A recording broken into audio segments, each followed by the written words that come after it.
ായി സ്തോത്രം സ്തോത്രം സ്തോത്രം. ഇനിയും അധികം യാതൊരു മുഖവരുകളും കൂടാതെ അല്ലെങ്കിൽ ഞാൻ കർത്താവിൻ്റെ ദാസിയെ പരമേൽപ്പിക്കുകയാണ്. തന്നിൽ തന്നെ പരിചയപ്പെടുത്തുകയും സാക്ഷ്യങ്ങളും വചനങ്ങളും കർത്താവ് നമ്മോട് ഇന്ന് സംസാരിക്കാനുള്ളത് അല്ലെങ്കിൽ നമ്മെ കേൾപ്പിക്കും. അതിനായി കർത്താവ് നമ്മെ ധാരാളം എല്ലാവരെയും സഹായിക്കട്ടെ. സന്നിധിബോധത്തോടെ ദിവസം ധരിപ്പാൻ സഹായിക്കട്ടെ. വളരെ ആദരവോടും വളരെ സ്നേഹത്തോടും ബഹുമാനത്തോടും കൂടെ കർത്താവിൻ്റെ വിലയേറിയ ദാസി ഹല്ലേലൂയ സിസ്റ്റർ ഇന്ദിരായ ആൻറ്റിയെ ഹല്ലേലൂയ വചന ശുശ്രൂഷയ്ക്കായിട്ട് ക്ഷണിക്കുന്നു. കർത്താവ് ധാരാളമായിട്ട് അനുഗ്രഹിക്കുമാറാകട്ടെ.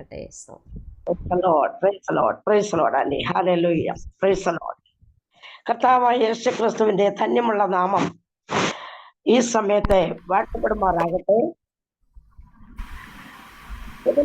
മലയാളം ഫെലോഷിപ്പ് കൂട്ടായ്മയിലേക്ക് എനിക്ക് കടന്നു വരുവാൻ സർവകൃപാലുവായ ദൈവം അവസരങ്ങൾ എടുത്തു തന്നതിനായി നന്ദിയോടെ സ്തുതിക്കുന്നു. എന്റെ സാക്ഷ്യം കേൾക്കുന്ന സാക്ഷ്യവും വചനവുമായി ഇന്ന് നിങ്ങളുടെ മുമ്പിലായിരിക്കുമ്പോൾ ലോകത്തിന്റെ ഏത് ഭാഗത്തിരുന്ന് ദൈവവചനം കേൾക്കുന്നു അവിടെയൊക്കെയും ഒരു വിടുതലായി തീരുവാൻ, ഒരു ചൈതന്യമായി തീരുവാൻ സ്വർഗം ഇടയാക്കേണ്ടതിനായിട്ട് ഞാൻ പ്രാർത്ഥിക്കുന്നു. അതോടൊപ്പം തന്നെ എന്നെ ക്ഷണിച്ച കർത്താവിന്റെ ദാസിയോടുള്ള നന്ദിയും സ്നേഹത്തെയും ഈ തരുണത്തിൽ ഞാൻ അറിയിക്കുന്നു.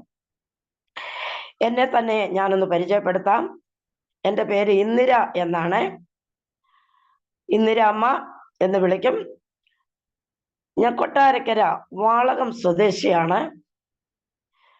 ഞാൻ യേശുവിനെ ജനിച്ചപ്പോഴേ അറിഞ്ഞ ഒരു വ്യക്തിയല്ല. എൻ്റെ പേര് കേൾക്കുമ്പോൾ തന്നെ നിങ്ങൾക്ക് മനസ്സിലാകുമല്ലോ. ഞാനൊരു ഭാഗവതരുടെ മകളാണ്. അതായത് രാമായണം, ഭാഗവതം ഇതൊക്കെയും പഠിപ്പിക്കുകയും ഭജന ട്രൂപ്പുകൾ നടത്തി അനേക ശിഷ്യഗണങ്ങളെ വാർത്തെടുത്ത ഒരു പിതാവിൻ്റെ 6 മക്കളിൽ ഇളയവളാണ് ഞാന്. എന്നാൽ ഇന്ന് കർത്താവിൻ്റെ ഒരു സാക്ഷിയായി നിങ്ങളുടെ മുമ്പിൽ ഇരിപ്പാൻ സർവകൃപാലുവായ ദൈവം ലോക സ്ഥാപനത്തിന് മുന്നമേ എന്നെ തിരഞ്ഞെടുത്തതോർത്ത് ദൈവത്തെ ഞാൻ സ്തുതിക്കുന്നു, സ്തോത്രം ചെയ്യുകയാണ്. ഹല്ലേലൂയ, ആമേൻ, സ്തോത്രം. ഞാനൊരു 2 വരി പാട്ട് പാടി എൻ്റെ ശുശ്രൂഷയിലേക്ക്, സാക്ഷ്യത്തിലേക്ക് കടക്കാമെന്ന് ഞാൻ ആഗ്രഹിക്കുന്നു. സ്തോത്രം. തളർന്ന കുഞ്ഞാടിനെ തോളിലേറ്റും തകരുന്ന മനസ്സിനു താങ്ങലാകും. തളർന്ന കുഞ്ഞാടിനെ തോളിലേറ്റും തകരുന്ന മനസ്സിനു താങ്ങലാകും. തായ് മറന്നാലും മറക്കില്ല താനെ എന്നോദിയ ദൈവമൻ കൂടെയുണ്ടേ. തായ് മറന്നാലും മറക്കില്ല താനെ എന്നോദിയ ദൈവമൻ കൂടെയുണ്ടേ. വൈകുമ്പോൾ വാടും വയൽ പൂ പോലും സോളമനേക്കാൾ സുന്ദരമാം സൃഷ്ടിച്ച ദൈവം കൂടെയുള്ളപ്പോൾ വൈകല്യമൊന്നും സാരമില്ല. വല്ലായ്മകളും സാരമില്ല, വൈകല്യമൊന്നും സാരമില്ല, വല്ലായ്മകളും സാരമില്ല. കുശവൻ കുഴച്ചത മണ്ണാണു ഞാൻ, കുടമോ കൂജയോ തന്നിശ്ചയം. കുശവൻ കുഴച്ചത മണ്ണാണു ഞാൻ, കുടമോ കൂജയോ തന്നിശ്ചയം. വാക്കുടഞ്ഞാലും വളഞ്ഞൊടിഞ്ഞാലും വല്ലവൻ തൊട്ടതാ മണ്ണല്ലയോ. വാക്കുടഞ്ഞാലും വളഞ്ഞൊടിഞ്ഞാലും വല്ലവൻ തൊട്ടതാ മണ്ണല്ലയോ. വൈകുമ്പോൾ വാടും വയൽ പൂ പോലും സോളമനേക്കാൾ സുന്ദരമാം. വൈകുമ്പോൾ വാടും വയൽ പൂ പോലും സോളമനേക്കാൾ സുന്ദരമാം സൃഷ്ടിച്ച ദൈവം കൂടെയുള്ളപ്പോൾ വൈകല്യമൊന്നും സാരമില്ല, വല്ലായ്മകളും സാരമില്ല, വൈകല്യമൊന്നും സാരമില്ല, വയ്യായ്മകളും സാരമില്ല. ആമേൻ, ഹല്ലേലൂയ, സ്തോത്രം. ഏത് മനുഷ്യനും ഉറച്ചു നിന്നാലും ഒരു ശ്വാസമാണെന്ന് ദൈവം പഠിപ്പിക്കുമ്പോൾ, വൈകുമ്പോൾ വാടുന്ന വയൽപ്പൂവിനെക്കാട്ടിലും, ഹല്ലേലൂയ, സ്തോത്രം, നമ്മുടെ ജീവിതം ശ്രേഷ്ഠമല്ലെന്ന് വചനം നമ്മളെ പഠിപ്പിക്കുന്നു. ഒരു വചനം ഞാൻ ഇവിടെ വായിച്ചുകൊണ്ട് എന്റെ സാക്ഷ്യത്തിലേക്ക് കടക്കുവാനാണ് ഞാൻ ആഗ്രഹിക്കുന്നത്. സങ്കീർത്തനങ്ങൾ 66-16 വാക്യം ഞാൻ ഇവിടെ വായിക്കുന്നു. സകല ഭക്തന്മാരുമായുള്ളവരെ വന്നു കേൾപ്പീൻ, അവൻ എൻ്റെ പ്രാണന് വേണ്ടി ചെയ്തത് ഞാൻ വിവരിക്കാം. ഹല്ലേലൂയ, പ്രാർത്ഥിക്കാം. പരിശുദ്ധ ദൈവമേ, സ്വർഗസ്ഥ പിതാവേ, അനുഗ്രഹിക്കപ്പെട്ട ഈ സമയത്തെ ദൈവകരങ്ങൾ ഏൽപ്പിച്ചുകൊണ്ട് പ്രാർത്ഥിക്കുന്നു. ഉന്നതനും ഉയർന്നിരിക്കുന്നതിനും ശാശ്വതവാസിയും പരിശുദ്ധനെന്ന നാമമുള്ളവനുമായവൻ ഞങ്ങളുടെ മധ്യേ ഉലാവുന്ന കൃപയ്ക്കായിട്ട് ദൈവത്തെ സ്തുതിക്കുന്നു, സ്തോത്രം ചെയ്യുന്നു. കർത്താവേ, ജനത്തിന്റെ ഇടയിൽ നടക്കുന്ന ദൈവമാണ് അവിടുന്ന്. ഇത് നൊമ്പരങ്ങൾ അറിയുന്ന ദൈവമാണ്, നെടുവീർപ്പ് പോലും അറിയുന്ന ദൈവമാണ്. കർത്താവേ, സ്തോത്രം. ഞങ്ങൾ ഈ സൂം പ്ലാറ്റ്ഫോമിലായിരിക്കുമ്പോൾ കർത്താവേ, ഇതിൽ സംബന്ധിക്കുന്ന ഓരോ വ്യക്തികളെയും പേർ ചൊല്ലി അറിയുന്ന കർത്തന്റെ കരങ്ങളിൽ ഏൽപ്പിച്ചുകൊണ്ട് പ്രാർത്ഥിക്കുന്നു. ഇന്നത്തെ ശുശ്രൂഷ ഏറ്റവും അനുഗ്രഹമാക്കി തീർക്കേണ്ടതിന്, അടിയന്റെ സാക്ഷ്യം മറ്റൊരു സാക്ഷി ഉളവാക്കേണ്ടതിന് സ്വർഗമിടയാക്കണമെന്ന് പ്രാർത്ഥിക്കുന്നു. കർത്താവെ, ലോകത്തിൽ കഷ്ടമുണ്ടെന്നാൽ ധൈര്യപ്പെടുവൻ, ഞാൻ ലോകത്തെ ജയിച്ചിരിക്കുന്ന അരുളി ചെയ്ത അരുമനാഥന്റെ ശബ്ദം ഇന്ന് പൽക്കാലം ഹല്ലേലൂയ മുഴങ്ങുവാൻ തക്കവണ്ണം കാദേശ് മരുഭൂമിയെ നടുക്കുന്ന ദൈവവചനത്തിന്റെ ശക്തി ഹല്ലേലൂയ വെളിപ്പെടുവാൻ തക്കവണ്ണം സ്വർഗം ഇടയാക്കുമാറാകണമെന്ന് പ്രാർത്ഥിക്കുന്നു. ഹല്ലേലൂയ, സ്തോത്രം, സ്തോത്രം, സ്തോത്രം ചെയ്ത് പ്രാർത്ഥിക്കുന്നു. കർത്താവേ, ഹല്ലേലൂയ, ഹല്ലേലൂയ. അന്ത്യകാലത്തിന്റെ അന്ത്യകാലത്തിലേക്ക് ഞങ്ങൾ കടന്നു വന്നിരിക്കുമ്പോൾ കാലങ്ങളെ വിവേചിപ്പാൻ തക്കവണ്ണമുള്ള ദൈവകൃപ തന്റെ ജനത്തിന്മേൽ അയക്കുമാറാകണമേ. പരിശുദ്ധാത്മാവിന്റെ നൽവരങ്ങളെ കൊണ്ട് നിറയ്ക്കണം, പുത്തൻ അഭിഷേകത്താൽ നിറയ്ക്കണമെന്ന് ദൈവത്തോട് പ്രാർത്ഥിക്കുന്നു. കർത്താവെ, അടിയനെ രക്ഷിച്ച ദൈവം, ഹല്ലേലൂയ, സ്തോത്രം, സ്തോത്രം, സ്തോത്രം. ഇന്നും കർത്താവെ, അനേക ലോക രക്ഷകനായി അല്ലെങ്കിൽ ജീവിക്കുന്ന ദൈവമായിരിക്കാൻ നന്ദിയോടെ സ്തോത്രം ചെയ്ത് പ്രാർത്ഥിക്കുന്നു. അനേകർ ഇനിയും രക്ഷ കണ്ടെത്തുവാനുണ്ടല്ലോ, രക്ഷകനെ കണ്ടെത്തുവാനുണ്ടല്ലോ, നിത്യത കരസ്ഥമാക്കുവാനുണ്ടല്ലോ. കർത്താവെ, അവരെയൊക്കെയും കർത്താവെ, ഹല്ലേലൂയ മാടി വിളിക്കുവാൻ തക്കവണ്ണം ഈ ശുശ്രൂഷയെ സ്വർഗം മാനിക്കണമെന്ന് പ്രാർത്ഥിക്കുന്നു. തുറന്ന സ്വർഗത്തിന്റെ കീഴിൽ അല്പസമയം ഞങ്ങൾ ആയിരിക്കട്ടെ. പ്രിയനെ, ദൈവം ഞങ്ങളോട് ഹൃദ്യമായിട്ട് ഇടപെടുമാറാകണമെന്ന് ദൈവത്തോട് പ്രാർത്ഥിക്കുന്നു. സമ്പൂർണ്ണമായി ഏൽപ്പിച്ചുകൊണ്ട് പ്രാർത്ഥിക്കുന്നു. കൃഷ്ണന്റെ മറവിൽ മറയട്ടെ. ഹല്ലേലൂയ, സ്തോത്ര, സ്തോത്ര, സ്തോത്ര. അനുഗ്രഹിക്കണം, സകല നന്മകളാൽ നിറയ്ക്കണമെന്ന് പ്രാർത്ഥിക്കുന്നു. മഹത്വം കർത്താവ് എടുക്കണം. സകലത് ഞങ്ങൾക്കായി ജന്മിച്ച യേശു കർത്താവിന്റെ നാമത്തിൽ തന്നെ. ആമേൻ, ആമേൻ, ആമേൻ, സ്തോത്രം.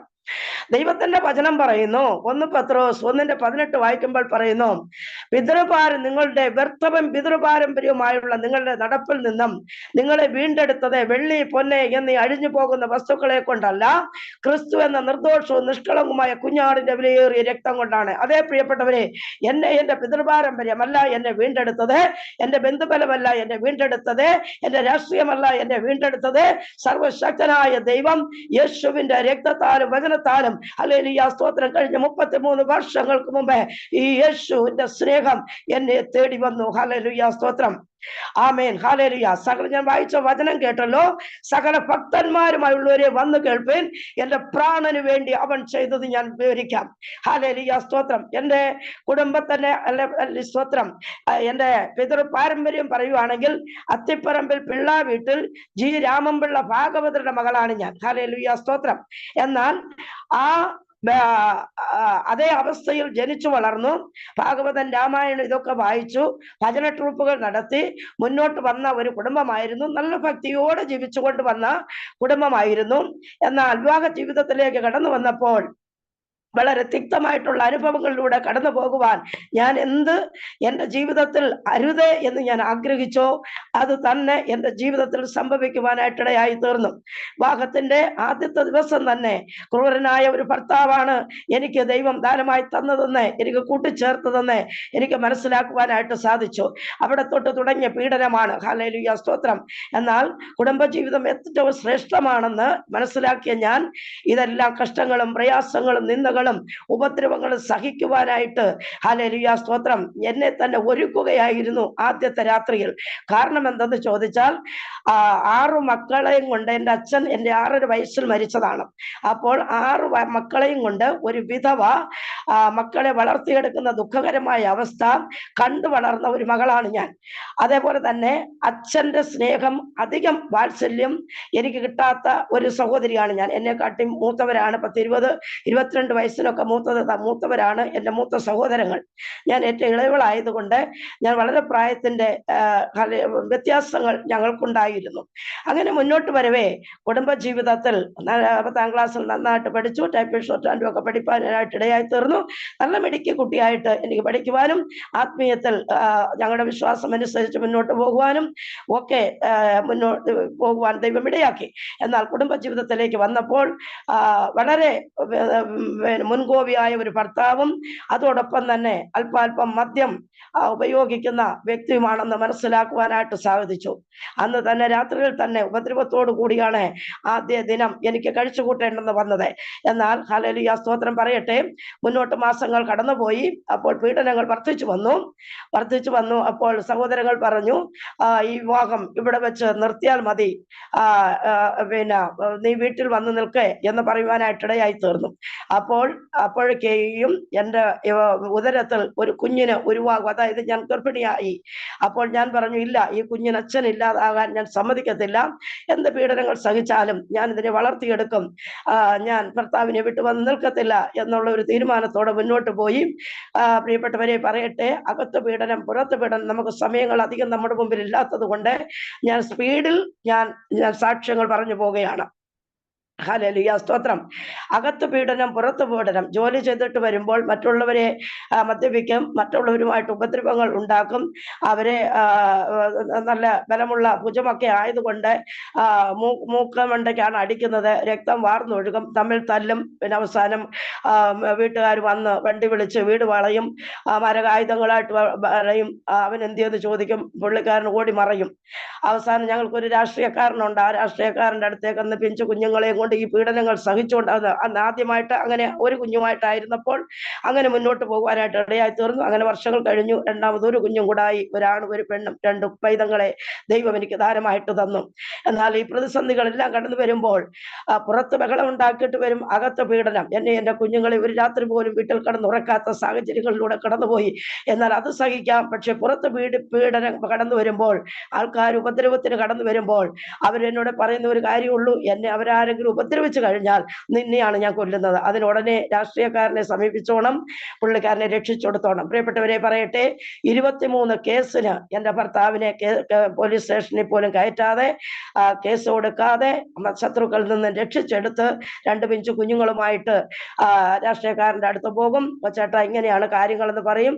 അവർ രാഷ്ട്രീയക്കാരായതുകൊണ്ട് പോലീസ് സ്റ്റേഷനിലേക്ക് വിളിച്ചു പറയും. ഒരു ദിവസം പോലും പോലീസ് സ്റ്റേഷനിൽ വിളിച്ച് താക്കീത് കൊടുക്കാനിടയാക്കാതെ ആ മനുഷ്യൻ വളർത്തിക്കൊണ്ടുവന്നു എന്ന് മാത്രമേ എനിക്ക് പറയാൻ പറ്റത്തുള്ളൂ. താക്കീത് കൊടുത്തിരുന്നുവെങ്കിൽ അത്രത്തോളം വളർന്നു വരത്തില്ലായിരുന്നു. അങ്ങനെ വളർന്നു വന്നു. അകത്ത് പീഡനം പുറത്തു പീഡനമായി. അവസാനം ഒരു ചുവട് പോലും എനിക്കും എൻ്റെ കുഞ്ഞുങ്ങൾക്കും മുന്നോട്ട് പോകുവാൻ അവസരങ്ങളില്ല. കാരണം കമ്പിപ്പാരയൊക്കെ വെച്ചാണ് തലമണ്ട അടിച്ചു പൊട്ടിക്കുന്നത്. നിൽക്കുന്നിടത്ത് നിന്ന് തള്ളിയിട്ട് കല്ലിന്മേലാണ് തള്ളിയിടുന്നത്. ഞാനിപ്പോൾ ഇവിടെ ഇരിക്കുമ്പോൾ എൻ്റെ കർത്താവ് തന്ന ഒരു പുതിയ ശരീരമായിട്ടാണ് ഞാൻ ഇവിടെ ഇരിക്കുന്നത്. കാരണം എൻ്റെ തലയിൽ സ്റ്റിച്ചില്ലാത്ത ഒരു ഞരമ്പ് പോലുമില്ല, പൊട്ടലില്ലാത്ത കൈകാലുകളും വിരലുകളും ഇല്ല. അടിച്ചോടിക്കുമല്ല, പിരിച്ചോടിക്കുന്ന ഒരു ക്രൂരത. അങ്ങനെ പറയാൻ കഴിയാത്ത കർത്താവിന്റെ വചനം നമ്മൾ വായിക്കുമ്പോൾ സങ്കീർത്തനം 49:20 ഇങ്ങനൊരു വാക്യമുണ്ട്, മാനത്തോടിരിക്കേണ്ടുന്ന മനുഷ്യൻ വിവേകഹീനനായാൽ അവൻ നശിച്ചു പോകുന്ന മൃഗത്തിന് തുല്യനാണ്. മൃഗങ്ങൾ പോലും ചെയ്യാൻ അറയ്ക്കുന്ന പ്രവൃത്തികളാണ് എൻ്റെ ക്രൂരതയാണ് എൻ്റെ ഭർത്താവ് എന്നോടും എൻ്റെ കുഞ്ഞുങ്ങളോടും ചെയ്തു പോരുന്നത്. എന്നാൽ അതെല്ലാം സഹിച്ചു. എല്ലാവരും പറഞ്ഞു ഏത് സമയവും ഇന്നൊരു ആത്മഹത്യ ചെയ്യും എന്ന് പറഞ്ഞപ്പോൾ ഞാൻ പറഞ്ഞു, ഇല്ല, ഞാൻ ആത്മഹത്യ ചെയ്തിട്ടില്ല. ഒന്നുകിൽ എൻ്റെ ഭർത്താവ് എന്നെ കൊല്ലട്ടെ, അല്ലെങ്കിൽ ദൈവം തന്ന ആയുസ് ദൈവം തന്നെ എടുത്തോട്ടെ, അല്ലാതെ ഞാൻ ആത്മഹത്യ ചെയ്യത്തില്ല എന്ന് പറയുവാനായിട്ട് ഇടയായി തീർന്നു. സഹോദരങ്ങളുടെ വീടുകളിൽ വിളിച്ചുകൊണ്ട് നിർത്തി. അവിടെ എല്ലാം വന്ന് വഴക്കുണ്ടാക്കിയപ്പോൾ അവിടെ നിന്നെല്ലാം അടിച്ചിറക്കി. അതിനുശേഷം അമ്മയുടെ അടുത്ത് പോയി, അവിടുന്ന് അടിച്ചിറക്കി. ഇപ്പൊ ഞാൻ വായിച്ചതുപോലെ അല്ലെങ്കിൽ സ്തോത്രം, ആമേൻ.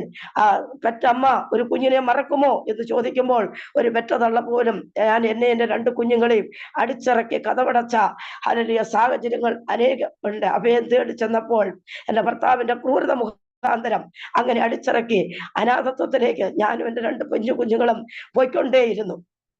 അങ്ങനെ ഇരിക്കെ 2 കുഞ്ഞുങ്ങളെ നഴ്സറിയിലൊക്കെ ചേർക്കുവാനായിട്ട് ഇടയായി തീർന്നു. ഒരു ദിവസം രാത്രിയിൽ ഞങ്ങൾ ഈ പഴനി അമ്പലത്തിൽ പോകുന്ന ഒരു പതിവുണ്ട്. അങ്ങനെ ഒരു ബന്ധു വീട്ടിൽ കൂടുവാനായിട്ടൊക്കെ ഇടയായി തീർന്നു.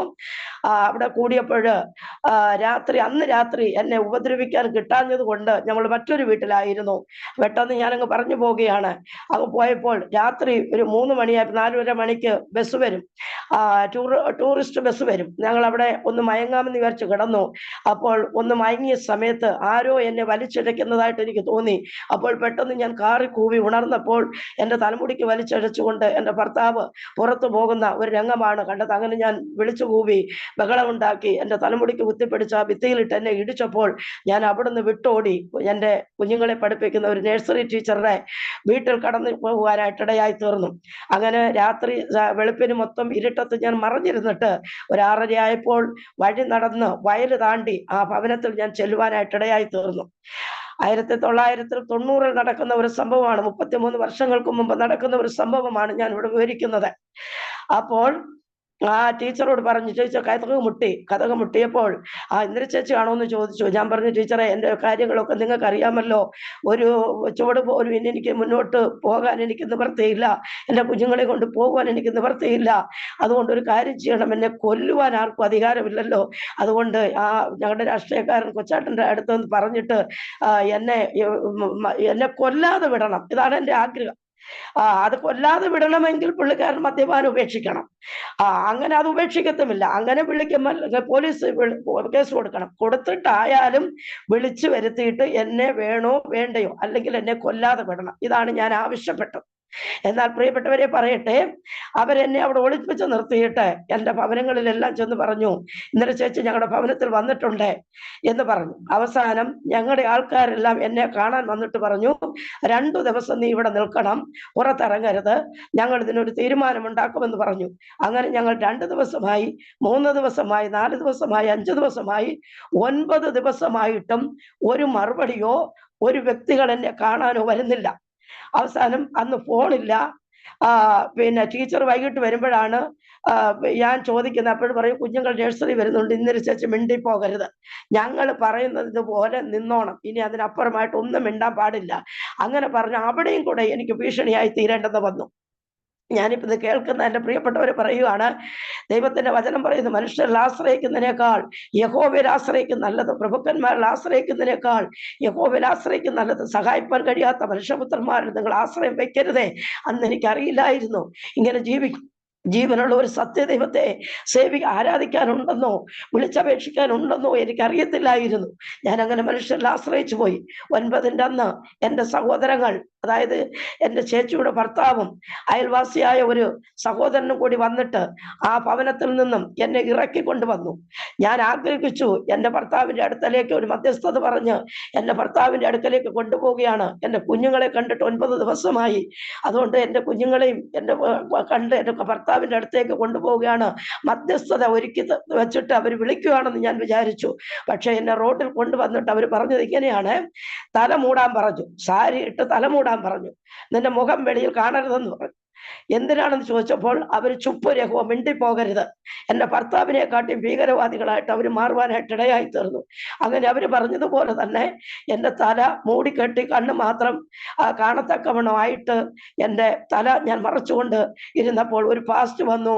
ആ ബസ്സിനകത്ത് കയറി എന്നെ കൊണ്ടുപോയി. എങ്ങോട്ടാ കൊണ്ടുപോകുന്നതെന്ന് ചോദിച്ചപ്പോൾ മിണ്ടരുതെന്നുള്ള മറുപടിയാണ് എനിക്ക് തരുന്നത്. അവസാനം ഒരു ചെറിയൊരു കൊച്ചു വീട്ടിൽ കൊണ്ട് എന്നെ ആക്കിയിട്ട് അവിടെ ഒരു പ്രായമുള്ള അമ്മച്ചിയുണ്ട്. അമ്മച്ചിയോട് പറഞ്ഞു, യാതൊരു കാരണവശാലും ഇന്നിരെ പുറത്തിറങ്ങിയേക്കരുത്, ഞങ്ങൾ വന്ന് വിളിക്കുമ്പോൾ മാത്രമേ പുറത്ത് വിടാവൂ എന്ന് പറഞ്ഞു. അങ്ങനെ അവർ എന്നെ വിട്ടിട്ട് അങ്ങ് പോയി. ആ അമ്മയോട് ചോദിച്ചു, നിങ്ങൾ ആരാണ്, ഈ സ്ഥലം ഏതാണ്, എന്നെ കൊണ്ടുവന്നാക്കിയവരെ നിങ്ങൾ അറിയുമോ? അപ്പോഴാ അമ്മ ഒരക്ഷരം മിണ്ടിയിട്ടില്ല, ഒന്നും മിണ്ടുന്നില്ല. അങ്ങനെ പ്രിയപ്പെട്ടവരെ പറയട്ടെ, 29 ദിവസം ആ ഭവനത്തിൽ 2 ഭവനങ്ങളിലുമായിട്ട് എന്നെ ഒളിപ്പിച്ചു നിർത്തി. എന്റെ കുഞ്ഞുങ്ങളെ കാണുന്നില്ല, എന്റെ ദേശത്ത് എന്താണ് എന്റെ പ്രിയപ്പെട്ടവർ, എന്റെ സഹോദരങ്ങൾ ചെയ്യുന്നത് അറിയത്തില്ല. ക്രൂരനായ ഒരു ഭർത്താവിന്റെ അടുത്തുനിന്നാണ് ഞാൻ ഓടിപ്പോന്നിരിക്കുന്നത്. തിരിച്ചെനിക്ക് ചെല്ലാൻ പറ്റത്തില്ല. എന്താണ് സംഭവം എന്നറിയാതെ ഞാൻ തീയിലുമല്ല വെള്ളത്തിലുമല്ലാത്ത രീതിയിൽ ഞാൻ ഉരുകിക്കൊണ്ടിരിക്കുകയാണ്. എന്നാൽ 29ാമത്തെ ദിവസം ആ നഴ്സറി ടീച്ചർ ആ ഭവനത്തിൽ വരുവാനായിട്ട് ഇടയായി തീർന്നു.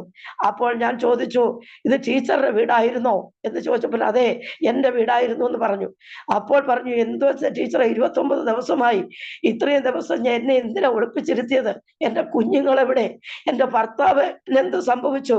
പുള്ളിക്കാരൻ എങ്ങനെയാ? ഞാൻ എങ്ങനെ നാട്ടിലിറങ്ങും? എന്താണ് നിങ്ങൾ ചെയ്തിരിക്കുന്നത് എന്ന് ചോദിച്ചപ്പോൾ അവർ പറഞ്ഞു, ഒരൊറ്റ അക്ഷരം ഇങ്ങോട്ട് മിണ്ടരുത്, ഇപ്പോൾ ഈ വീട്ടിൽ നിന്ന് ഇറങ്ങിപ്പോയിക്കോണോ എന്ന് പറഞ്ഞു. സന്ധ്യയായി, രാത്രിയായി. കാരണം എന്ന് പറഞ്ഞാൽ എന്നെ അവർ ഒളിച്ചിരുത്തിയിരിക്കുന്നത് എന്റെ ഭർത്താവ് അറിഞ്ഞു. അതുകൊണ്ട് എന്നെ കൊല്ലും, ഒളിച്ചിരുത്തിയിരിക്കുന്ന അവരെ കൊല്ലും, ഇറങ്ങിപ്പോയിക്കോളാൻ പറഞ്ഞു. അവസാനം ഞാൻ പറഞ്ഞു, ഈ രാത്രിയിൽ ഞാൻ എങ്ങോട്ട് പോകും? ഈ സ്ഥലം ഏതാ? എനിക്കൊന്നും അറിയത്തില്ല. അവരെന്നെ അടിച്ചിറക്കി കതവ് അടയ്ക്കുവാനായിട്ട് ഇടയായി തീർന്നു. പ്രിയപ്പെട്ടവരെ പറയട്ടെ, എനിക്ക് സ്ഥലം അറിയത്തില്ല. അന്നത്തെ രാത്രിയിൽ അവരുടെ വിറകുപുരയിൽ അവരറിയാതെ നേരം വെളുക്കുവോളം ഞാൻ കുത്തിയിരുന്ന് നേരം വെളുപ്പിച്ചു. 6:30 മണിയായപ്പോൾ നടക്കാൻ പോകുന്ന യാത്രക്കാര് അല്പം നടന്ന് മുന്നോട്ട് പോയപ്പോൾ റോഡ് കണ്ടു. യാത്രക്കാരോട് ചോദിച്ചപ്പോൾ ചോദിച്ചത് ഏത് സ്ഥലമാണ്? അവർ സ്ഥലം പറഞ്ഞു. അപ്പോൾ പറഞ്ഞു, നിങ്ങൾക്ക് എവിടെ പോകാനാ? അപ്പോൾ ഞാൻ പറഞ്ഞു, വാളകത്തിന് പോകാനാ. അപ്പോൾ റോഡ് കാണിച്ചു തന്നു. അവിടെ ആകെ 3.5 രൂപ എന്റെ സാരി തുമ്പിൽ കെട്ടിയിട്ടുണ്ട്. അത് ഈ പളനി പോകുന്ന പിള്ളേർക്കന്ന് ദക്ഷിണ കൊടുക്കുക എന്ന് പറയുന്ന ഒരു പരിപാടിയുണ്ട്. ആ ഒരു 50 പൈസ 25 പൈസയൊക്കെ ഞങ്ങൾ ഇതിനെ കൊടുക്കും. അത് ആ കുഞ്ഞുങ്ങൾ മറ്റുള്ളവർക്ക് കൊടുക്കാൻ വെച്ചിരുന്നതാണ്. കൊടുക്കാൻ പറ്റാത്തത് കൊണ്ട് എന്റെ സാരി തുമ്പിൽ കെട്ടി വെച്ചിരുന്നതാണ്. ആ ഒരു പൈസ കൊണ്ട് എന്നിട്ടും ഞാൻ അതുപോലെ വണ്ടിക്കാർക്ക് കൊടുക്കാതെ ഞാൻ നടന്നു. അപ്പോൾ എനിക്ക് മനസ്സിലായി, എന്റെ രാഷ്ട്രീയക്കാരൻ കൊട്ടാരക്കര വീട് വെച്ച് താമസമുണ്ട്, അവിടെ പോയി നേരിട്ട് പോയി ആ കൊച്ചാട്ടനെ ഒന്ന് കാണാം എന്നും പറഞ്ഞുകൊണ്ട് ഞാൻ നടന്ന് കലയപുരം എന്ന് പറയുന്ന ഒരു സ്ഥലത്ത് നിന്ന് കൊട്ടാരക്കര വരെ ഞാൻ നടന്നു. ഞാൻ ആ വീട്ടിൽ വരുവാനായിട്ട് ഇടയായി തീർന്നു. അപ്പോൾ എന്നെ കണ്ട സമയത്തെ ആ മനുഷ്യൻ പറയുവാണ്, എടി പെണ്ണെ, കാരണം ഞങ്ങൾ ബന്ധുക്കളാണ്, അതുകൊണ്ട് അങ്ങനെയൊക്കെ ഞങ്ങളെ വിളിക്കും. ഞങ്ങളുടെ രാഷ്ട്രീയത്തിൽ, നമ്മുടെ കുടുംബത്തിൽ ഏറ്റവും പ്രാധാന്യം അർഹിക്കുന്ന ഒരു വ്യക്തിയാണ്. വാളകത്തെ ഒരു പ്രമാണി എന്ന് പറയുമ്പോൾ എന്നെ കേൾക്കുന്ന ഏകദേശം ആൾക്കാർക്കെല്ലാം ആ വ്യക്തിത്വത്തെ അറിയാമെന്ന് ഞാൻ മനസ്സിലാക്കുന്നു. അങ്ങനെ പറഞ്ഞപ്പോൾ പറഞ്ഞു, എടി പെണ്ണെ, നിന്നെ അവൻ കൊന്നിട്ടൊന്നുമില്ലെന്ന് എനിക്കറിയാമായിരുന്നു. അപ്പോൾ ഞാൻ ചോദിച്ചു, എന്തുവാ ചേട്ടാ, എന്നെ കൊന്നെന്നോ? ആരാ പറഞ്ഞേ? അപ്പോൾ പറഞ്ഞു, നീ ഇതൊന്നും അറിഞ്ഞില്ല.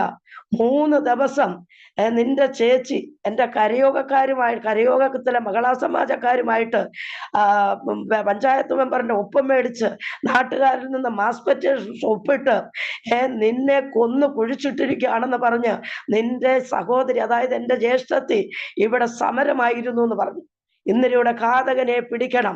ഇന്നലെ അത് എന്റെ തലമുടിയിൽ വലിച്ചഴച്ച് വസതിയിൽ കൊണ്ടുപോയി കൊല ചെയ്ത് കുഴിച്ചിട്ടിരിക്കുന്നതാണ് കേസ് കൊടുത്തിരിക്കുന്നത്.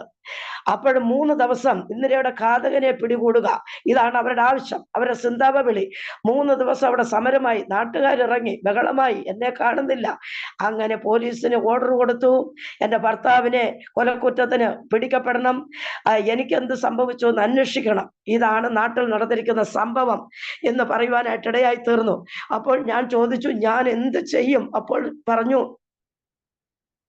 നിന്നെ കണ്ടാൽ ഇതുവരെ നിന്നെ കൊന്നിട്ടില്ല, പക്ഷേ ഇനി നിന്നെ കൊന്നിട്ട് അവൻ ജയിലിൽ പോകുമെന്ന് പറഞ്ഞ് മാരക ആയുധങ്ങളായിട്ട് നടക്കുക, അവൻ അത് ചെയ്യും. പക്ഷെ പോലീസ് നിന്നെ അന്വേഷിച്ച് നടക്കുക, പോലീസിന്റെ കയ്യിലും ചെന്ന് പെടരുതെന്ന് പറഞ്ഞു. അപ്പോൾ ഞാൻ പറഞ്ഞു, ഞാൻ എന്ത് ചെയ്യണം? ഞാൻ എങ്ങോട്ട് പോകണം? എന്റെ കുഞ്ഞുങ്ങളെവിടെ? ഞാൻ എന്ത് ചെയ്യണം? അപ്പോൾ പറഞ്ഞു, നിന്റെ ചേച്ചിയാണ്, അതായത് എന്റെ സഹോദരിയാണ്, സഹോദരിയും കുടുംബമാണ് ഇതെല്ലാം നിന്റെ അമ്മയെ കൊണ്ട് ചെയ്യിച്ചിരിക്കുന്നത്.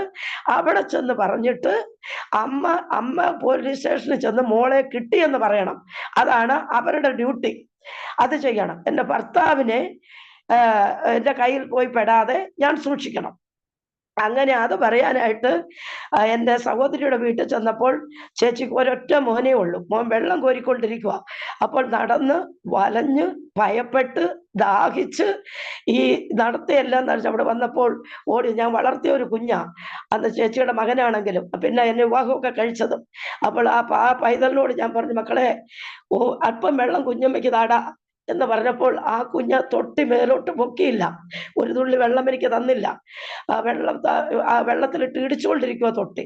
അവസാനം ചേച്ചിയുടെ അടുത്ത് ചെന്ന് ചോദിച്ചു, ചേച്ചി എന്താണ് ഇവിടെ നടന്നുകൊണ്ടിരിക്കുന്നത്? എന്നെ രക്ഷിക്കുക, എന്നെ പോലീസ് പിടിക്കും, എന്റെ ഭർത്താവ് എന്നെ കൊല്ലും. അപ്പോൾ ഇറങ്ങി പോടി എന്ന് പറഞ്ഞു. നിന്നെ രക്ഷിക്കാനല്ല, അവരെ ഒരു പാഠം പഠിപ്പിക്കാനാന്ന് പറഞ്ഞു.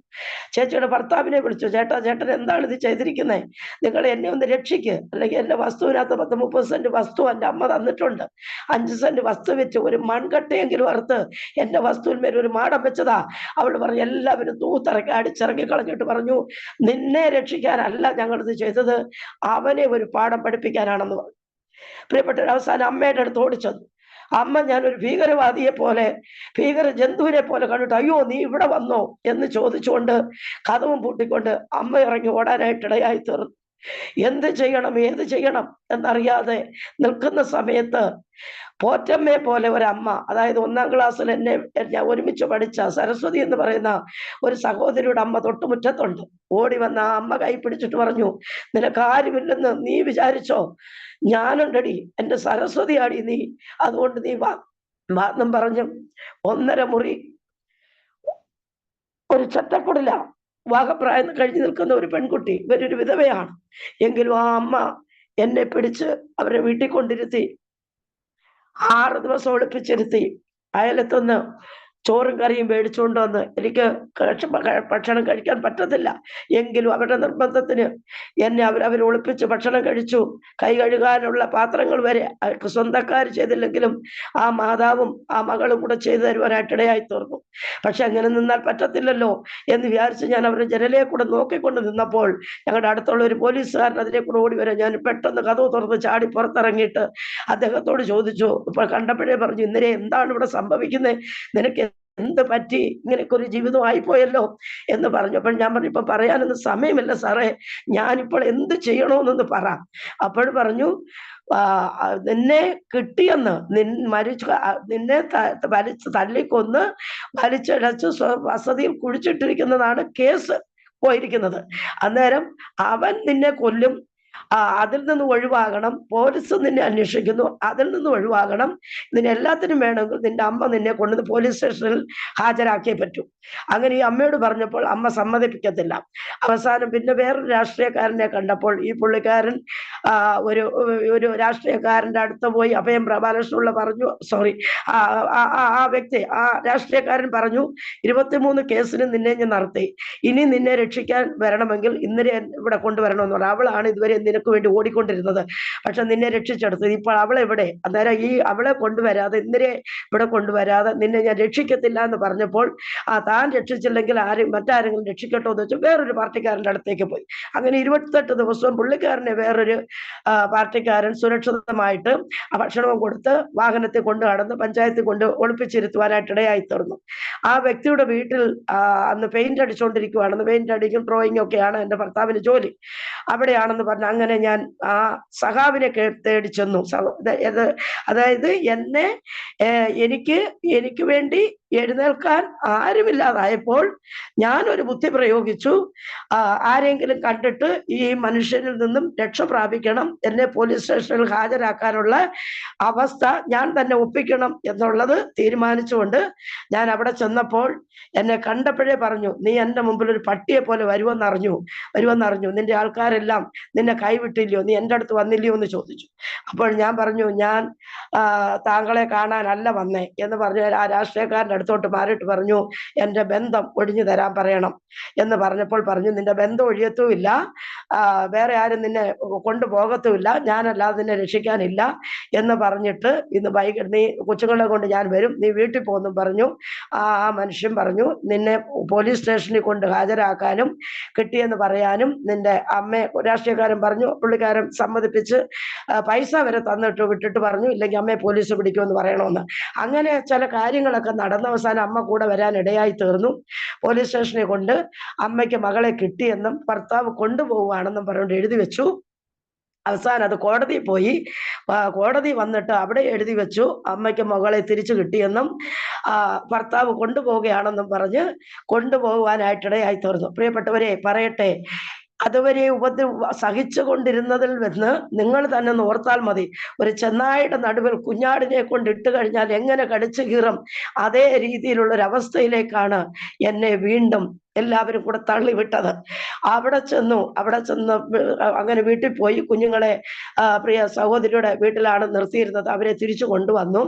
അന്ന് രാത്രി മുതൽ അതുവരെയും അനുഭവിക്കാത്ത വ്യക്ത അനുഭവങ്ങൾ, ഉപദ്രവത്തോട് പീഡനത്തോട് അനുഭവം, അങ്ങനെ ഇടിച്ചും ചതച്ചും മുറിവേൽപ്പിച്ചവളുമായി തകർന്നവളായി, ആസ്പത്രിയിലും ഭവനത്തിലുമായിട്ട് ആരോരും തിരിഞ്ഞു നോക്കാനില്ലാത്തവളായി, അനാഥയായി ഞാനും എൻ്റെ കുഞ്ഞുങ്ങളും മുന്നോട്ട് പോകവേ ഒരു ചുവട് പോലും ഞങ്ങൾക്ക് മുന്നോട്ട് പോകാൻ അവസരങ്ങൾ ഇല്ലാതെ വന്നപ്പോൾ ഒരു തീരുമാനമെടുത്തു.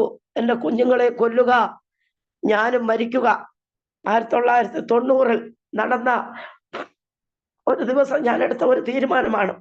എൻ്റെ രാഷ്ട്രീയത്തിന് എന്നെ രക്ഷിക്കാൻ കഴിഞ്ഞില്ല, എൻ്റെ ബന്ധുബലത്തിന് എന്നെ രക്ഷിക്കാൻ കഴിഞ്ഞില്ല, എൻ്റെ പിതൃപാരമ്പര്യത്തിന് എന്നെ രക്ഷിക്കാൻ കഴിഞ്ഞില്ല, പോലീസ് ഉദ്യോഗസ്ഥർക്ക് എന്നെ രക്ഷിക്കാൻ കഴിഞ്ഞില്ല, എൻ്റെ നേർച്ചകൾക്കോ കാഴ്ചകൾക്കോ എന്നെ രക്ഷിക്കാൻ കഴിഞ്ഞില്ല. അവസാനം ഇവരെല്ലാവരും കുടിച്ചുകൊണ്ട് പറഞ്ഞത്, മരിക്കുന്നെങ്കിൽ നീ നിന്റെ കുഞ്ഞുങ്ങൾ വല്ലേ മരിക്കത്തുള്ളൂ, പോ എന്ന് പറഞ്ഞ് എല്ലാവരാലും എന്നെ ഉപേക്ഷിക്കപ്പെട്ടവളായി.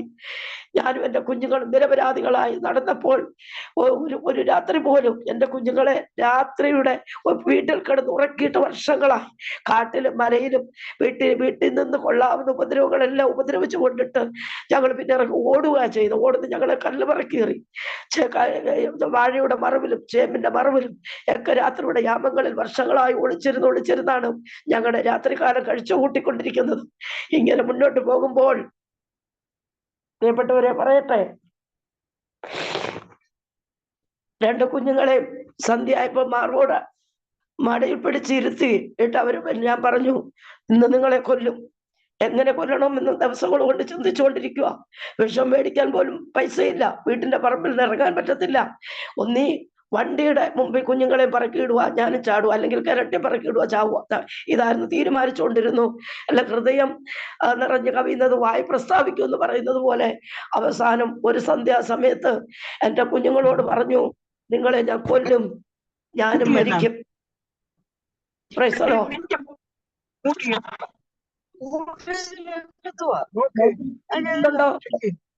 കേൾക്കുന്നുണ്ടോ? നിങ്ങൾക്ക് കേൾക്കാൻ പറ്റുന്നുണ്ടോ?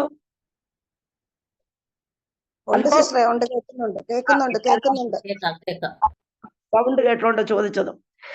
അങ്ങനെ ഞാൻ അവരെ കൊല്ലും, ഞാനും ചാവൂ എന്ന് പറഞ്ഞപ്പോൾ 9 വയസ്സുള്ള എൻ്റെ മകൻ എൻ്റെ മടിയിൽ നിന്ന് ഓടിപ്പോയിട്ട് പറഞ്ഞു, അമ്മച്ചി എന്നെ കൊല്ലല്ലേ എന്ന് പറഞ്ഞു ഓടിയവൻ. 6 വയസ്സുള്ള മോള് പറഞ്ഞു, അച്ഛൻ്റെ കൂടെ നമുക്ക് ചത്താ മതി എന്ന്. പ്രിയപ്പെട്ടവരെ, നിങ്ങൾ അറിയണം, 9 വയസ്സും 6 വയസ്സുള്ള കുഞ്ഞുങ്ങൾക്ക് എന്തറിയാം? താലോലിച്ച് ഓമനിച്ച് വളർത്തേണ്ടുന്ന സ്ഥാനത്ത് വീട്ടിൽ കിടക്കാൻ പറ്റത്തില്ല. എനിക്ക് കിട്ടുന്ന അടിയിൽ പകുതി അവർക്കാണ് കിട്ടുന്നത്. ഓരോ ദിവസവും ഈ പീഡനങ്ങളിലൂടെ ഭയവിഹലരായി കുഞ്ഞുങ്ങൾ മുന്നോട്ട് പോവുകയാണ്. അങ്ങനെ ഓടിപ്പോയ കുഞ്ഞിനെ മകനെ വിളിച്ചിട്ട് പറഞ്ഞു, മക്കളെ, ഈ അമ്മയുടെ കൈകൊണ്ട് നിങ്ങളെ കൊല്ലാൻ പറ്റത്തില്ല, പക്ഷെ ഏത് സമയം നിങ്ങളുടെ അച്ഛനെന്നെ കൊല്ലും. പക്ഷെ എൻ്റെ കുഞ്ഞുങ്ങൾ നിരപരാധിയും നിങ്ങളെയൊക്കെ തലയിലടുത്ത് അടിക്കും. അതുകൊണ്ട് അമ്മയുടെ വേദന കൊണ്ട് പറഞ്ഞു പോയ, നിസ്സഹായ അവസ്ഥ കൊണ്ട് പറഞ്ഞു പോയതാ, ഈ അമ്മയ്ക്ക് നിങ്ങളെ കൊല്ലാൻ കഴിയത്തില്ല മക്കളെ എന്ന് പറഞ്ഞിട്ട് ഞാൻ ചോദിച്ചു, ദൈവം പോലും ഇല്ലേ ഞങ്ങളുടെ സങ്കടം കേൾക്കാനെന്ന്? ഹല്ലേലൂയ, സ്തോത്രം. ഈ അവസ്ഥയിലൂടെ കടന്നു പോകുന്ന ആരെങ്കിലും ഉണ്ടെങ്കിൽ നിങ്ങളോട് പറയുക, ആത്മഹത്യ ഒന്നിനും പരിഹാരമല്ലേ എന്ന് ഞാൻ പറയുക. പക്ഷേ നിസ്സഹായയുടെ അവസ്ഥയിൽ എനിക്ക് തീരുമാനമെടുക്കണം, ഒരിക്കലും ആത്മഹത്യ ചെയ്യത്തില്ല, ചിന്തിക്കത്തില്ല എന്ന് പറഞ്ഞ ഞാൻ അവസാനം 2 കുഞ്ഞുങ്ങളെ കൊന്നിട്ട് ഞാൻ ആത്മഹത്യ ചെയ്യുവാൻ തീരുമാനിച്ചതാണ്. അങ്ങനെ ദൈവം പോലും ഇല്ലയോ എന്ന് പറഞ്ഞ എൻ്റെ മകനെ 2 കുഞ്ഞുങ്ങളെയും കൂടെ വീണ്ടും മാർവോടടച്ച് തരുതര ചുംബിച്ചു. എനിക്ക് പറ്റത്തില്ല, നിങ്ങളെ കൊല്ലാൻ പറ്റത്തില്ല, പക്ഷെ നിങ്ങളുടെ അച്ഛൻ ഏത് സമയത്ത് എന്നെ കൊല്ലും എന്ന് പറഞ്ഞിരുന്ന സമയത്ത് ദൈവം പോലും ഇല്ലേ ഞങ്ങളുടെ നിലവിളി കേൾക്കാൻ, ഇതിൽ നിന്ന് രക്ഷിക്കാൻ ഞങ്ങൾ എന്ത് കുറ്റം ചെയ്തിട്ടാ എന്ന് ചോദിച്ച സമയത്ത്, പ്രിയ ദൈവജനമേ, സാക്ഷ്യം കേൾക്കുന്ന പ്രിയപ്പെട്ടവരെ പറയട്ടെ, അപ്പോൾ ഇതാ മൈക്കിലൂടെ ഒരു ശബ്ദം കേൾക്കുന്നു, യേശു വിളിക്കുന്നു, യേശു വിളിക്കുന്നു, അൻപഴുമാ പൊൻകരങ്ങൾ നീട്ടി വിളിക്കുന്നു. ഹല്ലേലൂയ. അന്ന് വരെ പഠിപ്പിച്ചുകൊണ്ടിരുന്ന ഒരു കാര്യമുണ്ട്, യേശു ക്രിസ്തു ക്രിസ്ത്യാനികളുടെ ദൈവമാണ്, ഞങ്ങൾ സേവിച്ചു നിൽക്കുന്ന ഞങ്ങളെ പഠിപ്പിച്ച അനേക ദേവീ ദേവന്മാരുണ്ട്. മുസ്ലിങ്ങൾക്ക് അള്ളാഹു എന്ന് പറയുന്ന ദൈവമാണ്, 3 ജാതിക്കാരാണ് ഇവിടെ ഉള്ളതെന്ന് പറഞ്ഞു പഠിപ്പിച്ച ഒരു ഭാഗവതരുടെ മകളാണ് ഞാൻ. അപ്പോൾ വാക്യത്തിലൂടെ ഇവർ പറയുന്നു, യേശു വിളിക്കുന്നു, യേശു വിളിക്കുന്നു, അൻപഴുമാ പൊൻകരങ്ങൾ നീട്ടി വിളിക്കുന്നു എന്നുള്ള ഒരു പാട്ടിന്റെ സ്വരം കേട്ടപ്പോൾ എന്റെ കുഞ്ഞുങ്ങളെ വകഞ്ഞു മാറ്റിക്കൊണ്ട് ഞാൻ ചാടി എഴുന്നേറ്റിട്ട് ചോദിച്ചു, എന്നെയാണോ യേശു വിളിക്കുന്നത്? ആർക്കും വേണ്ടാത്ത, എല്ലാവരും ഉപേക്ഷിക്കപ്പെട്ട, പെറ്റമ്മ പോലും തള്ളിക്കളഞ്ഞ് അവസാനം ആത്മഹത്യക്ക് ഞാൻ മാത്രമല്ല 2 കുഞ്ഞുങ്ങളുമായിട്ട് ഇരുന്ന സ്ഥാനത്ത് എന്നെയാണോ യേശു വിളിക്കുന്നത് എന്ന് പ്രതികരിക്കാനായിട്ട്, ആ ശബ്ദത്തോട് പ്രതികരിക്കാനായിട്ട് ഇടയായി തീർന്നു. പിന്നെ അവർ പ്രാർത്ഥിക്കുകയൊക്കെ ചെയ്തിട്ട് ഇങ്ങനെ പറയുന്നു, ആത്മഹത്യ ഒന്നിനും പരിഹാരമല്ലേ. അപ്പോൾ എനിക്ക് ഒത്തിരി ദേഷ്യം തോന്നി. ജീവിക്കാനോ സമ്മതിക്കാത്തതുകൊണ്ടല്ലേ ആർക്കെങ്കിലും ആത്മഹത്യ ചെയ്യാനോ മരിക്കാനോ ആഗ്രഹമുണ്ടോ? ഇല്ലല്ലോ. അതുകൊണ്ട് നിവൃത്തികേട് വന്നിട്ടല്ലേ ആത്മഹത്യക്ക് ചിന്തിച്ച് ആത്മഹത്യ ചെയ്യരുതെന്ന് പറയാൻ വന്ന് ഇവരാരാ എന്ന് ചോദിക്കുവാനായിട്ട് ഇടയായി തീർന്നു. എന്നാൽ പ്രിയപ്പെട്ടവരെ പറയട്ടെ, പിന്നീട് അവർ പറയുന്ന ഓരോ വാക്കുകളും എന്നെ ആശ്വസിപ്പിക്കുകയും എന്റെ ആത്മഹത്യ എന്നുള്ള തീരുമാനത്തിൽ നിന്നും എന്നെ പിന്തിരിപ്പിക്കുന്നതുമായിരുന്നു. ഹല്ലേലൂയ. ആദ്യമായി കേൾക്കുന്ന ദൈവശബ്ദമാണ്.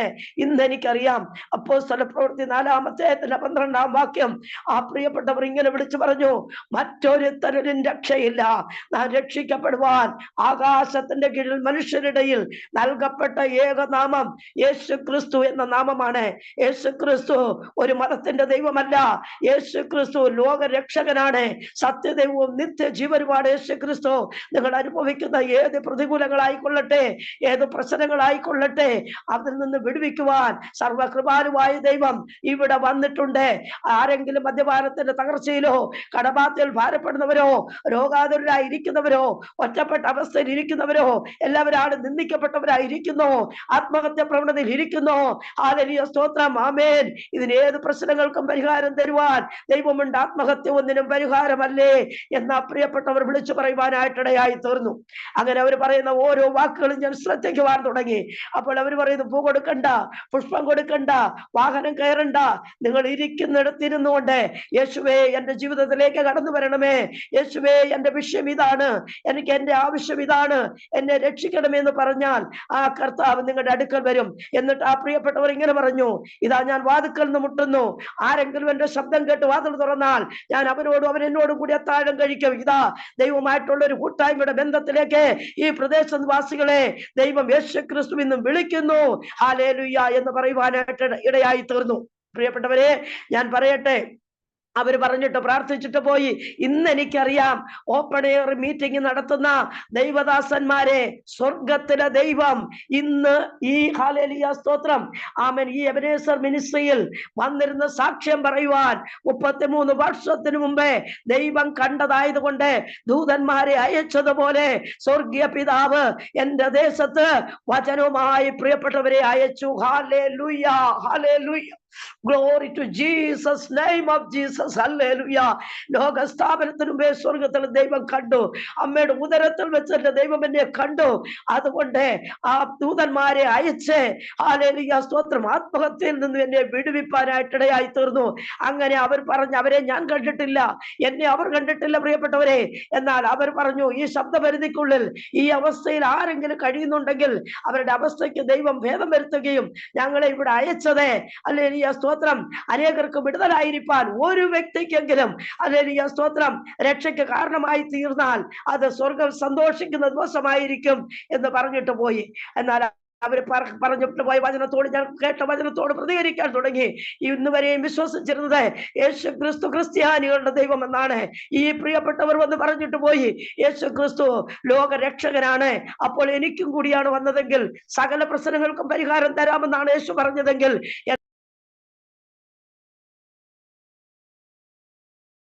മ്യൂട്ടായി പോയി ആന്റി മ്യൂട്ടാ.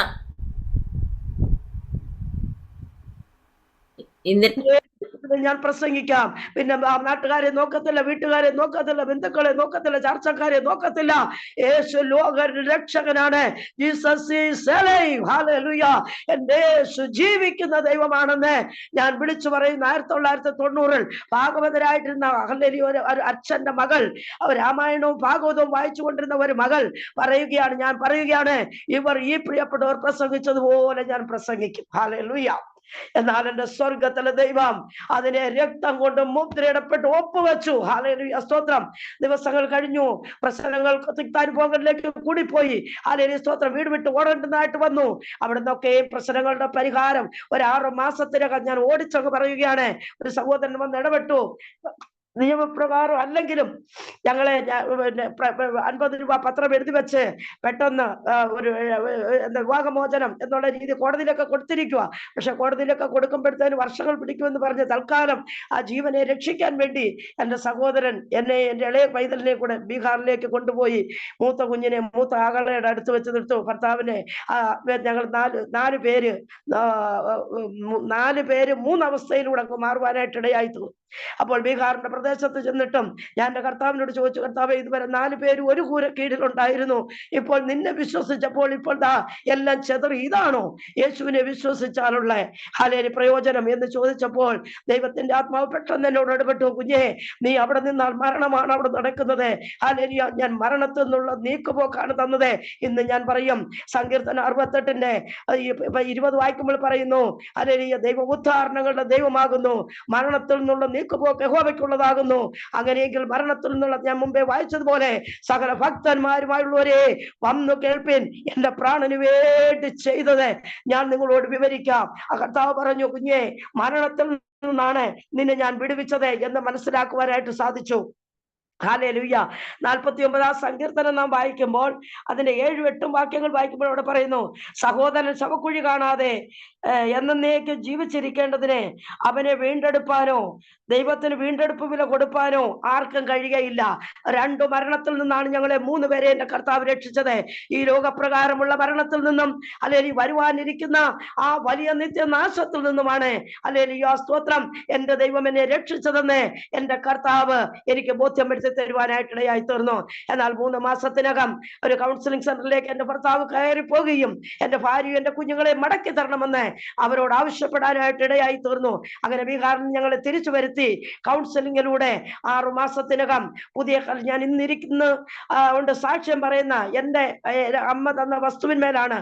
അവിടെ ഒരു മുറിക്ക് ഒരു വീട് വെച്ച് എന്നെ രക്ഷിക്കണമെന്ന് പറഞ്ഞ സ്ഥാനത്ത്, അവരാരും കൈക്കൊള്ളാതിരുന്ന സ്ഥാനത്ത് എന്റെ യേശുവിനെ അറിഞ്ഞപ്പോൾ എന്റെ സഹോദരങ്ങൾ 2 പേര് ചേർന്ന് 1.5 മുറിക്ക് ഒരു വീട് വെച്ച് തരുവാനായിട്ടിടയായി തീർന്നു. ഹല്ലേലൂയ. അങ്ങനെ ഒരു പുതിയ ജീവിതത്തിലേക്ക് ഞങ്ങൾ 1991 കാലുവെച്ചു. അപ്പോൾ എനിക്ക് മാത്രമേ ഉള്ളൂ യേശുവിലുള്ള വിശ്വാസം. അപ്പോൾ അവർ പറഞ്ഞു, ഭാര്യ മക്കളെ കിട്ടാൻ വേണ്ടി അവൻ അടവ് പറയുകയാണ്. ഏത് സമയം ഞാൻ പറഞ്ഞു, ഇല്ല, പിന്നെ എന്റെ കർത്താവ് വിശ്വസിച്ചാൽ ദൈവത്തിന്റെ മഹത്വം കാണുമെന്നാ പറഞ്ഞു. ഞാൻ വിശ്വസിക്കുന്നു, ഇനി അങ്ങനെയൊന്നും സംഭവിക്കത്തില്ല എന്നുള്ള രീതിയിൽ നിങ്ങൾ വന്ന് പുതിയതായിട്ട് താമസിക്കുവാനായിട്ടൊക്കെ ഇടയായി തീർന്നു. എന്നാൽ പ്രിയപ്പെട്ടവരെ പറയട്ടെ, ഞങ്ങൾ മുന്നോട്ട് അങ്ങനെ പോയി. ആത്മീയത്ര പ്രക്ഷേപണം, അത് റേഡിയോ മേടിച്ചു, അതൊക്കെ കേട്ടു. 3 വർഷം വീട്ടിലിരുന്നു. 1994 ഒരു കൂട്ടായ്മയിലേക്ക് ഓടി. അവിടെ ചെന്നപ്പോൾ അന്നത്തെ വചനം ഇതായിരുന്നു, സങ്കീർത്തനം 4:7-8, ധാന്യവും വീഞ്ഞും വർദ്ധിച്ചപ്പോൾ അവർക്കുണ്ടായാലും അധിക സന്തോഷം. ഇന്ന് നീ എന്റെ ഹൃദയത്തിൽ താൻ നൽകിയിരിക്കുന്നു, ഇന്ന് ഞാൻ സമാധാനത്തോടെ കിടന്നുറങ്ങും. നീയല്ലോ യഹോവേ എന്നെ നിർഭയം വസിക്കുമാറാക്കുന്നത്. ഒരു രാത്രിയിൽ ഉറക്കത്തിന് വേണ്ടി കൊതിച്ച എനിക്ക് ധാന്യം വർദ്ധിച്ചില്ല, വീഞ്ഞ് വർദ്ധിച്ചില്ല. എന്റെ കുടുംബത്തിന് സ്വസ്ഥത കിട്ടി, സമാധാനം കിട്ടി. എന്റെ ഭർത്താവ് മദ്യപാനം ഉപേക്ഷിപ്പാൻ തീരുമാനിച്ചു. പുതിയ ജീവിതത്തിലേക്ക് ഞങ്ങൾ കാലൂന്നി. 1991 ഞങ്ങൾ 4 പേരും കൂടി 1.5 മുറിയുള്ള ഒരു വീട്ടിലേക്ക്, എന്റെ ഭവനത്തിലേക്ക്, വസ്തുവിലേക്ക് താമസം മാറുവാനായിട്ട് ഇടയായി തീർന്നു. ലോകം തരാത്ത സമാധാനം, ലോകത്തിന് എടുക്കുവാൻ കഴിയാത്ത സമാധാനം സ്വർഗീയ പിതാവ് ഞങ്ങൾക്ക് തന്നു. എന്റെ കുഞ്ഞുങ്ങളെ ഒറ്റ കാര്യമേ ഉള്ളൂ, എന്റെ കുഞ്ഞുങ്ങളെ എന്റെ വീട്ടിന്റെ അകത്ത് കിടത്തി ഒന്ന് പുതപ്പിച്ച് ഉറക്കണം. അതും ഒരു നേരത്തെ ഉറക്കം വേണം. അതായിരുന്നു എന്റെ ആഗ്രഹം. ഭക്ഷണമില്ലാത്തോണ്ടല്ല, ഭവനമില്ലാത്തതുകൊണ്ടല്ല, ബന്ധുക്കളില്ലാത്തോണ്ടല്ല, ചാർച്ചക്കാരില്ലാത്തോണ്ടല്ല. ഒരു ദിവസം എന്റെ കുഞ്ഞുങ്ങളെ കിടത്തി ഒന്ന് ഉറക്കണം. അതെന്റെ ദൈവം തന്നു. ആ സാക്ഷ്യം അന്ന് ഞാൻ എഴുന്നേറ്റ് സാക്ഷ്യം പറഞ്ഞു. എനിക്ക് ധാന്യം വർദ്ധിച്ചില്ല, വീഞ്ഞ് വർദ്ധിച്ചില്ല, 1.5 മുറി വീട്ടിലാണ് താമസിക്കുന്നത്. എങ്കിലും വലിയവനായ കർത്താവ് എന്നെ തേടി വന്നു. ഇന്ന് ഞങ്ങൾ ലോകം തരാത്ത സമാധാനത്താൽ എന്റെ കുഞ്ഞുങ്ങളെ ചേർത്തണച്ചുകൊണ്ട് ഉറക്കുവാനായിട്ട് ഇടയായി തീർന്നു. അങ്ങനെ ഞാൻ സാക്ഷ്യം പറഞ്ഞ് മുന്നോട്ട് പോയി. അന്ന് രാത്രിയിൽ ഒരു കൺവെൻഷൻ ഉണ്ടായിരുന്നു. അതിൽ ഹല്ലേലൂയ പറഞ്ഞ വചനമാണ് 27 സങ്കീർത്തനം 4 വാക്യം. ഞാൻ ഒരു കാര്യം മാത്രം ആഗ്രഹിക്കുന്നത് തന്നെ ഞാൻ ആഗ്രഹിക്കുന്നു, അത് തന്നെ ഞാൻ ആഗ്രഹിക്കുന്നു, നിന്റെ മനോഹരത്വം കാണുവാനും നിന്റെ മന്ദിരത്തിൽ ധ്യാനിപ്പാനും എന്റെ ആയുഷ്കാലമൊക്കെയും നിന്റെ ആലയത്തിൽ പാർക്കേണ്ടതിന് തന്നെ. യഹോവയുടെ മനോഹരത്വം കാണേണ്ടവർ എഴുന്നേൽക്കാൻ പറഞ്ഞപ്പോ ഒന്നും അറിയത്തില്ല, ഒരു പൊട്ടിയെ പോലെ ഞാൻ എഴുന്നേറ്റു. ഹല്ലേലൂയ സ്തോത്രം. എനിക്കും എന്റെ കർത്താവിന്റെ മനോഹരത്വം കാണണമെന്ന് പ്രിയപ്പെട്ടവരെ പറയട്ടെ. ഹല്ലേലൂയ. നീണ്ട 33 വർഷങ്ങൾക്ക് മുമ്പ് ശേഷം ഇത് ഞാൻ പറയുകയാണ്. 10,000 സുന്ദരനായ എന്റെ യേശുവിന്റെ മനോഹരത്വം ഈ കാലയളവിൽ, ഈ കാലഘട്ടങ്ങളിൽ ഞാൻ കണ്ടുകൊണ്ടിരിക്കുകയാണ്. ഏത് പ്രതിസന്ധിയുടെ നടുവിലും, ഏത് പ്രതികൂലത്തിന്റെ നടുവിലും, ഏത് നിന്ദകളുടെ നടുവിലും, മരണകരമായ അവസ്ഥയിലും, രോഗാവസ്ഥയിലും, ഒറ്റപ്പെടുന്ന അവസ്ഥയിലും, ഏതവസ്ഥയിലും ആ മനോഹാരിത ഞാൻ കണ്ടുകൊണ്ടിരിക്കുകയാണ്. ആ മനോഹരത്വം ഞാൻ കണ്ടുകൊണ്ടിരിക്കുകയാണ്. പ്രിയപ്പെട്ടവരെ പറയട്ടെ, ഞങ്ങളുടെ അസ്വസ്ഥത അധിക നാൾ നീണ്ടു നിന്നില്ല. 1991 തൊട്ട് 2000 വരെ മാത്രമേ ആ സ്വസ്ഥത നിൽക്കുവാനായിട്ട് സാധിച്ചുള്ളൂ. അപ്പോഴത്തേക്ക് കിട്ടിയ സമയം കുഞ്ഞുങ്ങൾ നല്ല വിദ്യാഭ്യാസത്തിലായി, നന്നായിട്ട് പഠിച്ചു. അങ്ങനെ വളർന്നു വരുന്നത് കണ്ടപ്പോൾ ശത്രു വീണ്ടും ആഞ്ഞടിച്ചു. അവർക്ക് പാരമ്പര്യത്തിന് കോട്ടം വരും, അവർക്ക് സ്വന്തമായിട്ടൊരു അമ്പലമുണ്ട്, എന്റെ കുടുംബക്കാർക്ക്, അവർക്ക് നാണക്കേടാണെന്ന് പറഞ്ഞ് എന്റെ ഭർത്താവിനെ വീണ്ടും അവരുടെ കൈക്കലാക്കി വീണ്ടും പോയി മദ്യപാനത്തിലേക്ക് കൊണ്ട് മുക്കുപ്പ് കുത്തിക്കാനായിട്ട് ഇടയായി തീർന്നു. അങ്ങനെ എന്റെ കുടുംബം ചിതറുവാനായിട്ട് ഇടയായി തീർന്നു. അങ്ങനെ ഒരു അമ്പലത്തിലേക്ക് അവരുടെ ആചാരം അനുസരിച്ച് പിന്നെ ഉത്സവങ്ങൾക്കൊക്കെ ചെല്ലണമെന്നൊക്കെ എന്റെ മകനോട് പറഞ്ഞു. അപ്പോൾ എന്റെ മകൻ പറഞ്ഞു, ഞങ്ങൾ ജീവനുള്ള സത്യദൈവത്തെ അറിഞ്ഞുപോയി, അതുകൊണ്ട് ഇനി മടങ്ങി വരുവാൻ സാധിക്കത്തില്ല എന്ന് പറഞ്ഞു.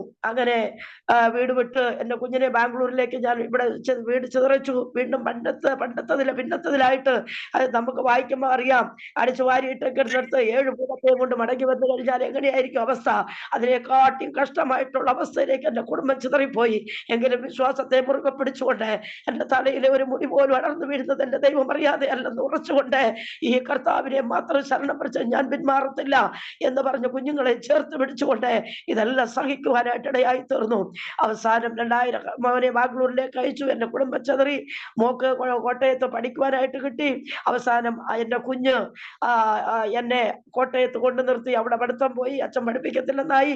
അങ്ങനെ കുടുംബം ചിതറി. അങ്ങനെ 2004 കോട്ടയത്തിന്റെ പല ഭാഗങ്ങളിലും മഠങ്ങളിലും ഒക്കെ ജോലിക്കായിട്ട് കയറി. 2005 9 വയസ്സുള്ള കുഞ്ഞിനെ അന്ന് ഞാൻ കൊല്ലുമെന്ന് പറഞ്ഞു. പക്ഷെ 24 വയസ്സുള്ള ഒരു മകന്റെ വെള്ളത്തിൽ വീണ് ദുർഗന്ധം ഭവിച്ച ഒരു ബോഡിയാണ് എനിക്ക് ലഭിക്കാനായിട്ട് ഇടയായി തീർന്നത്. നമ്മൾ കേട്ടിട്ടുണ്ട്, ലാസർ മരിച്ചു, നാറ്റം വെച്ചു എന്ന് നമ്മൾ വായിക്കും. പക്ഷേ 24 വയസ്സുള്ള ഒരു മകന്റെ നാറ്റം വെച്ച ബോഡിയുടെ ദുർഗന്ധം ഇന്നും അത് ഓർക്കുമ്പോൾ ഓർക്കാനോ ഛർദിയും വരുവാണ്. എന്റെ മുമ്പിൽ ഇട്ടിട്ട് പറഞ്ഞു, ഇത് നിന്റെ മകനാണോ എന്ന് നോക്കാൻ പറഞ്ഞു. അങ്ങനെ ചെന്ന് 5 ദിവസം എന്റെ കുഞ്ഞല്ലാന്ന് പറഞ്ഞിട്ട് ഞങ്ങൾ അലഞ്ഞെന്ന് കൺഫേം ചെയ്യാൻ ഓടി നടന്നു. അവസാനം പല തെളിവുകൾ വെച്ച് ആലപ്പുഴ വെച്ച് ബാംഗ്ലൂരിൽ നിന്ന് അവൻ മടങ്ങി വന്നു. ഞാൻ കോട്ടയത്ത് ഒരു മഠത്തിൽ നിൽക്കുന്നു. മോള് കോട്ടയത്ത് ഹോസ്റ്റലിൽ നിന്ന് പഠിക്കുന്നു. അങ്ങനെ അവൻ മടങ്ങി സ്പോക്കൺ ഇംഗ്ലീഷ് പഠിക്കണമെന്ന് പറഞ്ഞ് നാട്ടിൽ വന്നു. അവനൊരു ജോലി കൊടുക്കാമെന്ന് പറഞ്ഞിട്ട് കൂത്താട്ടുകുളത്തേക്ക് കൊണ്ടുപോയി എന്റെ പ്രിയപ്പെട്ടവരൊക്കെ. അവിടെ വെച്ച് അവനെ കൊന്ന് പിന്നെ വെള്ളത്തിലിട്ടിട്ട് അവസാനം നിന്റെ മോനാണോ എന്ന് നോക്കുക എന്ന് പറയുവാനായിട്ട് ഇടയായി തീർന്നു. ചില തെളിവുകളും ഒക്കെ വെച്ച് അവനാണെന്ന് സമ്മതിച്ചു. 2005 മാർച്ച് 8-ാം തീയതി ആലപ്പുഴ നഗരസഭയുടെ ശ്മശാനത്തിൽ എന്റെ നാട്ടിൽ കൊണ്ടുവന്നില്ല. നിന്റെ ദൈവം എവിടെയെന്ന് മറ്റുള്ളവർ ചോദിപ്പാനായിട്ട് ഇടയായി തീർന്നു. നീ പുതിയ ദൈവത്തെ കണ്ടിട്ട് എന്ത് സംഭവിച്ചു? ഇതാണോ നിന്റെ ദൈവം നിനക്ക് തന്ന ഗിഫ്റ്റ് എന്നോട് ചോദിച്ചപ്പോൾ പറഞ്ഞു, അതെ, ദൈവം തന്നു, ദൈവം എടുത്തു, ദൈവത്തിന്റെ നാമം മഹിമപ്പെടട്ടെ എന്ന് യോബ് എന്റെ 10 മക്കളെ എടുത്തപ്പോ പറഞ്ഞെങ്കിൽ എന്റെ ദൈവ കുഞ്ഞുങ്ങളെ വളർത്തുവാൻ മാത്രമാണ് ദൈവം എന്നെ ഏൽപ്പിച്ചത്. അവരെ നന്നായിട്ട് ഞാൻ വളർത്തിയെടുത്തു. അതുകൊണ്ട് ദൈവം വിളിച്ചപ്പോൾ അവൻ പോയി. അതുകൊണ്ട് എന്റെ ദൈവം വിശ്വസ്തൻ തന്നെയാണ്. എന്റെ ദൈവം സ്വർഗത്തിൽ ഉണ്ട്.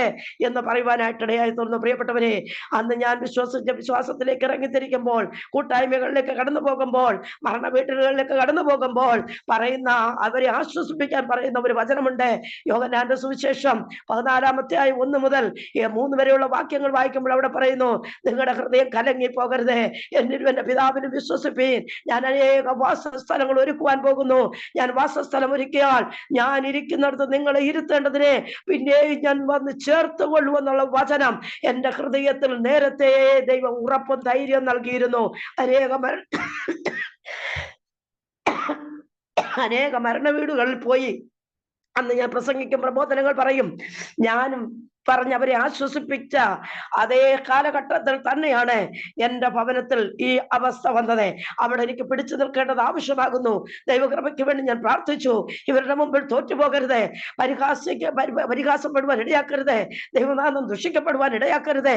മന്ത്രവാദം ചെയ്ത് വെള്ളത്തിൽ വീണതായതുകൊണ്ട് അവന്റെ ആത്മാവ് ഊടാടി നടക്കും. അതുകൊണ്ട് ഈ തടിയിലൊക്കെ ആവാഹിച്ച് അവനെ അടക്കണമെന്നുള്ള ഒരു മറ്റുള്ളവരുടെ അഭിപ്രായം വന്നപ്പോൾ ഞാൻ എന്റെ കർത്താവിനോട് ചോദിച്ചു, കർത്താവേ, ഞങ്ങളിൽ നിന്ന് ഒരു കുഞ്ഞുങ്ങൾ വിട്ടുപോയാൽ നിന്റെ അടുത്ത് വരത്തില്ലേ? ഞങ്ങൾ മാനസാന്തരപ്പെട്ട് രക്ഷിക്കപ്പെട്ട് സ്നാനപ്പെട്ടു ദൈവകൃപ അനുഭവിച്ച കർത്താവിന്റെ വേലക്കാരല്ലേ? എന്റെ കുഞ്ഞിന്റെ ആത്മാവ് ഊടാടി നടക്കുമോ? ഇല്ലല്ലോ. അവൻ ദൈവസന്നിധിയിലേക്ക് വരുന്നിടത്ത് വന്നില്ലേ? പിന്നെ എന്തിനാ? അപ്പോൾ എന്റെ കർത്താവ് 24 സങ്കീർത്തനത്തെ എന്നോട് ഓർമ്മിപ്പിച്ചു. ഭൂമി അതിന്റെ പൂർണ്ണത യഹോവയ്ക്കുള്ളതാകുന്നു, ഭൂതലത്തിന്റെ നിവാസികൾ യഹോവയ്ക്കുള്ളതാകുന്നു, എങ്കിൽ അവൻ ഒരു അടക്കം മാത്രം മതി. ദാനിയേലിനോട് പറഞ്ഞതുപോലെ, ദാനിയേലേ, നീ ഇപ്പോൾ പോയിക്കൊള്ളുക, കാലാന്ത്യത്തെങ്കിൽ പൊടിയിൽ നിന്ന് അതിന്റെ ഓഹരി പ്രാപിപ്പാൻ എഴുന്നേറ്റ് വരുമെന്ന് പറഞ്ഞതുപോലെ അവൻ ഒരു അടക്കം മാത്രം മതി എന്നെന്റെ കർത്താവ് എന്നോട് പറയുവാനായിട്ടിടയായി തീർന്നു. പ്രിയപ്പെട്ടവരെ, ഒരു ബന്ധക്കോസുകാരൻ എനിക്ക് എന്റെ കുഞ്ഞിനെ അടക്കാനില്ലായിരുന്നു. അറസ്റ്റുകാരെ ഭയപ്പെട്ട ഒരൊറ്റ കുഞ്ഞുങ്ങൾ വന്നില്ല, ഒരു ഫോൺ കോൾ എടുത്തില്ല, എല്ലാവരുടെയും ഫോൺ സ്വിച്ച് ഓഫ് ആക്കി. എന്റെ കുഞ്ഞിനെ അടക്കാൻ ആരും ഉണ്ടായിരുന്നില്ല. 25 വണ്ടിക്കകത്ത് കരിങ്കൊടിയും കുത്തി വന്നത് എല്ലാ ജാതികളായിട്ടുള്ള ആൾക്കാരായിരുന്നു. പക്ഷെ ഞാൻ തന്നെ എന്റെ കുഞ്ഞിന്റെ അടക്കത്തിന് സാക്ഷ്യം വഹിപ്പ് ഞാനും എന്റെ മോളും മാത്രം. ഹല്ലേലൂയ. അവരോട് ഞാൻ പറഞ്ഞു, മക്കൾ ഇപ്പോൾ പോവുക, അമ്മയുടെ വേല തീർത്ത് ഞാനും അവിടെ വന്ന് ദൂതതുല്യരായിട്ട് നമുക്ക് കർത്താവിനെ ആരാധിക്കുന്ന ഒരു സുദിനമുണ്ട്. മക്കളെ, നീ നല്ലവനായിരുന്നു, നീ പാവമായിരുന്നു. അവന് ടാറ്റ കൊടുത്തിട്ട് 2005 മടങ്ങിപ്പോന്ന ഒരു ഭാഗ്യവതിയായ അമ്മയാണ് ഞാൻ. ഹല്ലേലൂയ. അതെ, ഭാഗ്യവതിയായ അമ്മ തന്നെയാണ് ഞാൻ. കരഞ്ഞുകൊണ്ടെടുക്കുന്ന ഒരു അമ്മയല്ല, ഭാഗ്യവതിയായ അമ്മ തന്നെയാണ് ഞാൻ. അതിൽ വിശ്വസിച്ചിട്ടും എന്നെ വിശ്വസിക്കാൻ സമ്മതിച്ചില്ല, ഇവിടെ നിൽക്കാൻ സമ്മതിച്ചില്ല. വീണ്ടും പീഡനമായി വീണ്ടും ഓടിച്ചു. കോട്ടയം നീണ്ട 17 വർഷം കോട്ടയത്തിന്റെ നാനാഭാഗത്ത് കുഞ്ഞു പഠിക്കും, മോള് പഠിക്കുന്നു. ആകെ പിന്നെ ഒരു മകളെ ഉള്ളൂ. മോള് പഠിക്കുന്നു, അവൾക്ക് വിദ്യാഭ്യാസം പോയി, വസ്തു ജപ്തിയായി പോയി, സകലതും നശിപ്പിച്ചു, വീണ്ടും നശിപ്പിച്ചു. സാത്താൻ കയറി സകലതും നശിപ്പിച്ചു. എങ്കിലും ആ വസ്തു ഞങ്ങൾ തിരിച്ചെടുത്ത് കൊട്ടാരക്കര ഫെഡറൽ ബാങ്കിൽ വെച്ച് മകൾ പഠിച്ചുകൊണ്ടിരിക്കുന്നു. പഠിക്കുന്നതിന് പലിശ കൊടുക്കണം. അങ്ങനെ നീണ്ട 9 വർഷക്കാലം എൻ്റെ മോള് ഫിസിയോതെറാപ്പി കോഴ്സാണ് കിട്ടിയത്. BPT ആൻഡ് MPT പഠിച്ച് 2 റാങ്കോടുകൂടി പാസ്സായി ജയിച്ച ഒരു മോളാണ്. ഹല്ലേലൂയ, സ്തോത്രം. ഇന്ന് അവളുടെ വിവാഹം നടന്നിരിക്കുന്നു. അതേപോലെ പഠിച്ച ഒരു മകനെ കൊണ്ട് തമ്പുരാൻ വിവാഹം കഴിപ്പിക്കാനൊക്കെ ഇടയായി തീർന്നു. 2 കുഞ്ഞുങ്ങളുണ്ട്. 10 വയസ്സും 6 വയസ്സുള്ള 2 പെൺകുഞ്ഞുങ്ങളാണ്. അവര് കോട്ടയം മണർകാട് എന്ന സ്ഥലത്ത് ഭവനം വെച്ച് അവർ താമസിക്കുകയും ജോലിയോടുള്ള ബന്ധത്തിൽ നിൽക്കുന്നു. ഇവിടെ ഇപ്പൊ ഞാൻ ഇരിക്കുമ്പോൾ ഇവിടെ ഞാൻ ഏകയാണ്. എന്റെ ഭർത്താവ് 6 വർഷമായി 2018 ഹസ്ബൻഡ് മരിച്ചു. ഞാൻ നീണ്ട വർഷങ്ങൾക്ക് ശേഷം മടങ്ങി ഭവനത്തിലേക്ക് വന്നു. തിക്താനുഭവങ്ങൾ, അനേക മഠങ്ങൾ, അനേക ഓൾഡ് ഏജ് ഹോമുകൾ, അനേക അനാഥാലയങ്ങൾ, ഇവിടെ എല്ലാം നിന്ന് എന്റെ കുഞ്ഞിനെ എന്റെ ആ നിത്യരക്ഷ കരസ്ഥമാക്കിയും വിട്ടുകളയാതെ വിശ്വാസത്തെ മുറുകെ പിടിക്കണം എന്ന്, അതുപോലെ തന്നെ കുഞ്ഞിനെ മകളെ പഠിപ്പിച്ചെടുക്കണം, അവൾക്കൊരു ഭാവി ഒരുക്കി കൊടുക്കണം. ആരുമില്ല. അതുകൊണ്ടെല്ലാം നിന്ന് നീണ്ട വർഷങ്ങൾ നിന്ന് എന്റെ കുഞ്ഞിനെ ഒരു കരയിലെത്തിക്കാനായിട്ടിടയായി തീർന്നു. എന്റെ വിശ്വാസത്തെ കാക്കുവാനായിട്ടിടയായി തീർന്നു. അങ്ങനെ 2011 കോട്ടയത്ത് ആത്മചൈതന്യ ചർച്ച കൂടുന്ന ഒരു ദൈവസഭയുമായിട്ട് ചേർന്ന് നിന്നുകൊണ്ട് കോട്ടയത്താണ് മോളെ കൊണ്ടുപോയത്. അതുകൊണ്ട് മകളെയും നോക്കാനും കുഞ്ഞുങ്ങളെ നോക്കാനും ചർച്ചിനോട് ചേർന്ന് നിന്നുകൊണ്ട് കർത്താവിന്റെ വേല ചെയ്യുവാനും കോട്ടയം മെഡിക്കൽ കോളേജിലെ എല്ലാ വാർഡുകളും സന്ദർശിക്കാനും അനേക അമ്മച്ചിമാരെ, ഒരു ആശ്വാസ ഭവനുണ്ട്, അവിടെ അനാഥരെയും വിധവമാരെയും അവിടെ കൊണ്ടുവരികയും അതുപോലെ ഡയാലിസിസ് ചെയ്യുന്നവരെ, കീമോ ചെയ്യുന്നവരെ അവരെല്ലാം ഹോസ്പിറ്റലിൽ കൊണ്ടുപോകാനും അമ്മമാരെ പരിചരിക്കാനും ട്രാക്ട് കൊടുക്കുവാനും പരസ്യങ്ങൾ ചെയ്യുവാനും അങ്ങനെ നമുക്ക് പൂർണ്ണമായിട്ട് കർത്താവിന്റെ വേലയിൽ ഞാനങ്ങ് പിന്നെ ഇറങ്ങി പുറപ്പെടുവാനായിട്ട് ഇടയായി തീർന്നു. അങ്ങനെ 2018 ഇവിടെ തകർന്ന് വീടെല്ലാം നശിച്ചു തകർന്നു കിടക്കുകയാണ്. എന്നാൽ എൻ്റെ കുഞ്ഞുങ്ങൾ, മകനായിത്ത മകൾക്ക് കൂട്ടിച്ചേർത്ത മകനും കൂടെ ചേർത്ത് വന്നുകൊണ്ട് അവർ ഈ വീട് പണിഞ്ഞു. എന്നാൽ ഒരു ദിവസമെങ്കിലും തകർന്നു കിടക്കുന്ന ഈ നെഹമ്യാവ് കരഞ്ഞതുപോലെ ശത്രു കുപ്പക്കുന്നാക്കിയിട്ടിരിക്കുന്ന ഈ ഭവനം, ദൈവവചനം വാരി വിതറിയ ഭവനം, ഇതിനകത്ത് എൻ്റെ കുഞ്ഞുങ്ങൾ ഇപ്പോൾ നന്നാക്കിയെടുത്തു. അതിനകത്തിരുന്നുകൊണ്ട് എൻ്റെ കർത്താവിനെ ഒരു ദിവസം സ്തുതിക്കണമെന്ന് പറയുമ്പോൾ ഈ കോമ്പൗണ്ടിൽ കയറാൻ എൻ്റെ ഭർത്താവ് സമ്മതിക്കത്തില്ലായിരുന്നു. എൻ്റെ ആങ്ങളുടെ വീട്ടിലും ചേട്ടത്തിയുടെ വീട്ടിലും ഒക്കെയാണ് ഞങ്ങൾ പോയി നിൽക്കുന്നത്. അവസാനം ഒരു ദിവസം എൻ്റെ മകളെയും അവർ തെറ്റിച്ചു. 2018 എൻ്റെ പേർക്ക് കൊണ്ട് 2-3 കേസ് കൊടുത്തു. എൻ്റെ കുഞ്ഞു പാവമാണ്, നിങ്ങൾ ആരും അവളെ തെറ്റിദ്ധരിക്കല്ലേ. അവൾ 2018 എൻ്റെ പേർക്ക് കൊണ്ട് കേസ് കൊടുത്തു. ഇനി 2 കുഞ്ഞുങ്ങളെ കാണാൻ ചെല്ലരുത്, ഫോൺ വിളിക്കരുത്, അവരെ വീട്ടിൽ ചെല്ലരുത്. അവസാനം ഞാൻ ചോദിച്ചു, പിന്നെ ഞാൻ എങ്ങോട്ട് പോകണം? ഒരു മോന് കൊടുക്കണ്ടാത്ത സ്നേഹം പോലും നിനക്ക് തന്നു. നിന്നെ കാണാനല്ലേ ഞാൻ കോട്ടയത്ത് നിൽക്കുന്നത്. അതുകൊണ്ട് പറയാം, എന്തോ കാണാനാ? അമ്മയെ കുറിച്ച് ഞങ്ങളൊരു തീരുമാനം എടുത്തിട്ടുണ്ട്. അവര് വിദേശത്തൊക്കെ പോകാനാകട്ടെ ആഗ്രഹിച്ചിരിക്കുക. അതുകൊണ്ട് എൻ്റെ ചേട്ടത്തിയുടെ അമ്പലമുള്ള ചേട്ടത്തിയുടെ അവിടെ കൊണ്ട് നിർത്തുവാൻ പോവുകയാണ്. അതുകൊണ്ട് ഈ വീട്ടിൽ അമ്മ കയറണ്ടെന്ന് പറഞ്ഞു. അപ്പോഴ് ഞാൻ ഒരു താക്കോലിന്റെ അഡീഷണൽ ആയിട്ട് ഒരു താക്കോലെടുത്ത് കൈവശം വെച്ചിട്ടുണ്ടായിരുന്നു. അപ്പോൾ എന്നെ കളിപ്പിക്കുവാണെന്ന് എൻ്റെ മോളെ അവർ കസ്റ്റഡിയിൽ എടുത്തു എന്ന് എനിക്ക് മനസ്സിലായി. ബുദ്ധിയില്ലാത്ത ഗലാത്യരെ, നിന്നെ ക്ഷുദ്രം ചെയ്ത് മയക്കിയത് ആരെന്ന് ദൈവവചനം ചോദിക്കുന്ന പോലെ എൻ്റെ കുഞ്ഞിനെ ക്ഷുദ്രം ചെയ്ത് മയക്കിയെടുത്തു. 3 വർഷക്കാലം ഈ കോവിഡ് കാലമെല്ലാം ഏകാന്തതയുടെ നടുവിൽ ഒറ്റയ്ക്കായിരുന്നു. 2018 ഏപ്രിൽ 12 എൻ്റെ ഭർത്താവ് മരണകരമായ അതായത് ദുരൂഹമായിട്ടുള്ള ഒരു മരണം, തല്ലി കൊന്നു കെട്ടിത്തൂക്കി എന്നുള്ള രീതിയിൽ അവസാനം ഒരു കൊലയാളിയാക്കി എന്നെ മാറ്റി. ആദ്യമായിട്ട് ഒറ്റ ദിവസം ഇവിടെ കിടക്കാൻ വന്ന അഡീഷണൽ ആയിട്ട് എടുത്ത താക്കോല് കൊണ്ട് തുറന്ന് ഈ വീട്ടിൽ ഞാൻ ആദ്യം കയറി. 2018 ഏപ്രിൽ 11 രാത്രി 8 മണിക്കാണ് ഞാൻ ഇവിടെ വരുന്നത്. പിറ്റേന്ന് ഞങ്ങൾക്ക് പോലീസ് സ്റ്റേഷനിൽ വരെ ഞങ്ങൾ 4 പേരും കൂടെ ചെല്ലാനായിട്ട് പറഞ്ഞു. ഭർത്താവിന് ഉപദ്രവം മുഖാന്തരം അവര് താക്കോല് തന്നില്ല, കേസ് കൊടുത്തു. ഇങ്ങനെയൊക്കെ ആയപ്പോൾ പറഞ്ഞു, അമ്മ കൊട്ടാരക്കര ചെന്ന് കേസ് കൊടുത്തിട്ട് മക്കളെ കൂടി ഇങ്ങോട്ട് വിളിപ്പിച്ച് സമാധാനപരമായിട്ട് വീട്ടിൽ പോയി താമസിക്കണം, ഇനി ജോലിക്കൊന്നും പോകണ്ട, ഇപ്പോഴും ഞാൻ ജോലി ചെയ്ത പ്രിയപ്പെട്ടവരെ ഞാൻ ജീവിക്കുന്നത്. നേരം അങ്ങനെ പറയുവാനായിട്ട് ഇനി അമ്മ ജോലിക്കൊന്നും പോകരുത് എന്ന് പറയുവാനായിട്ട് ഇടയായി തീർന്നു. അങ്ങനെ കൊട്ടാരക്കര പോലീസ് സ്റ്റേഷനിൽ അവിടുന്ന് തന്ന ഒരു പേപ്പർ കൊണ്ട് കൊടുത്തു. പിറ്റേന്ന് 10 മണിക്ക് ഞങ്ങൾ 4 പേരും കൂടെ അവിടെ ഹാജരാകണമെന്ന് പറഞ്ഞ് ഞാൻ 9:30 പോലീസ് സ്റ്റേഷനിൽ ചെല്ലുന്നു. അപ്പോഴത്തേന് അയൽവാസി വിളിച്ച് പറയുന്നു, നിങ്ങളുടെ ചേട്ടൻ ഇവിടെ മരിച്ച നിലയിൽ തൂങ്ങി നിൽക്കുന്നുവെന്ന് കേൾക്കുവാനായിട്ട് ഇടയായി തീർന്നു.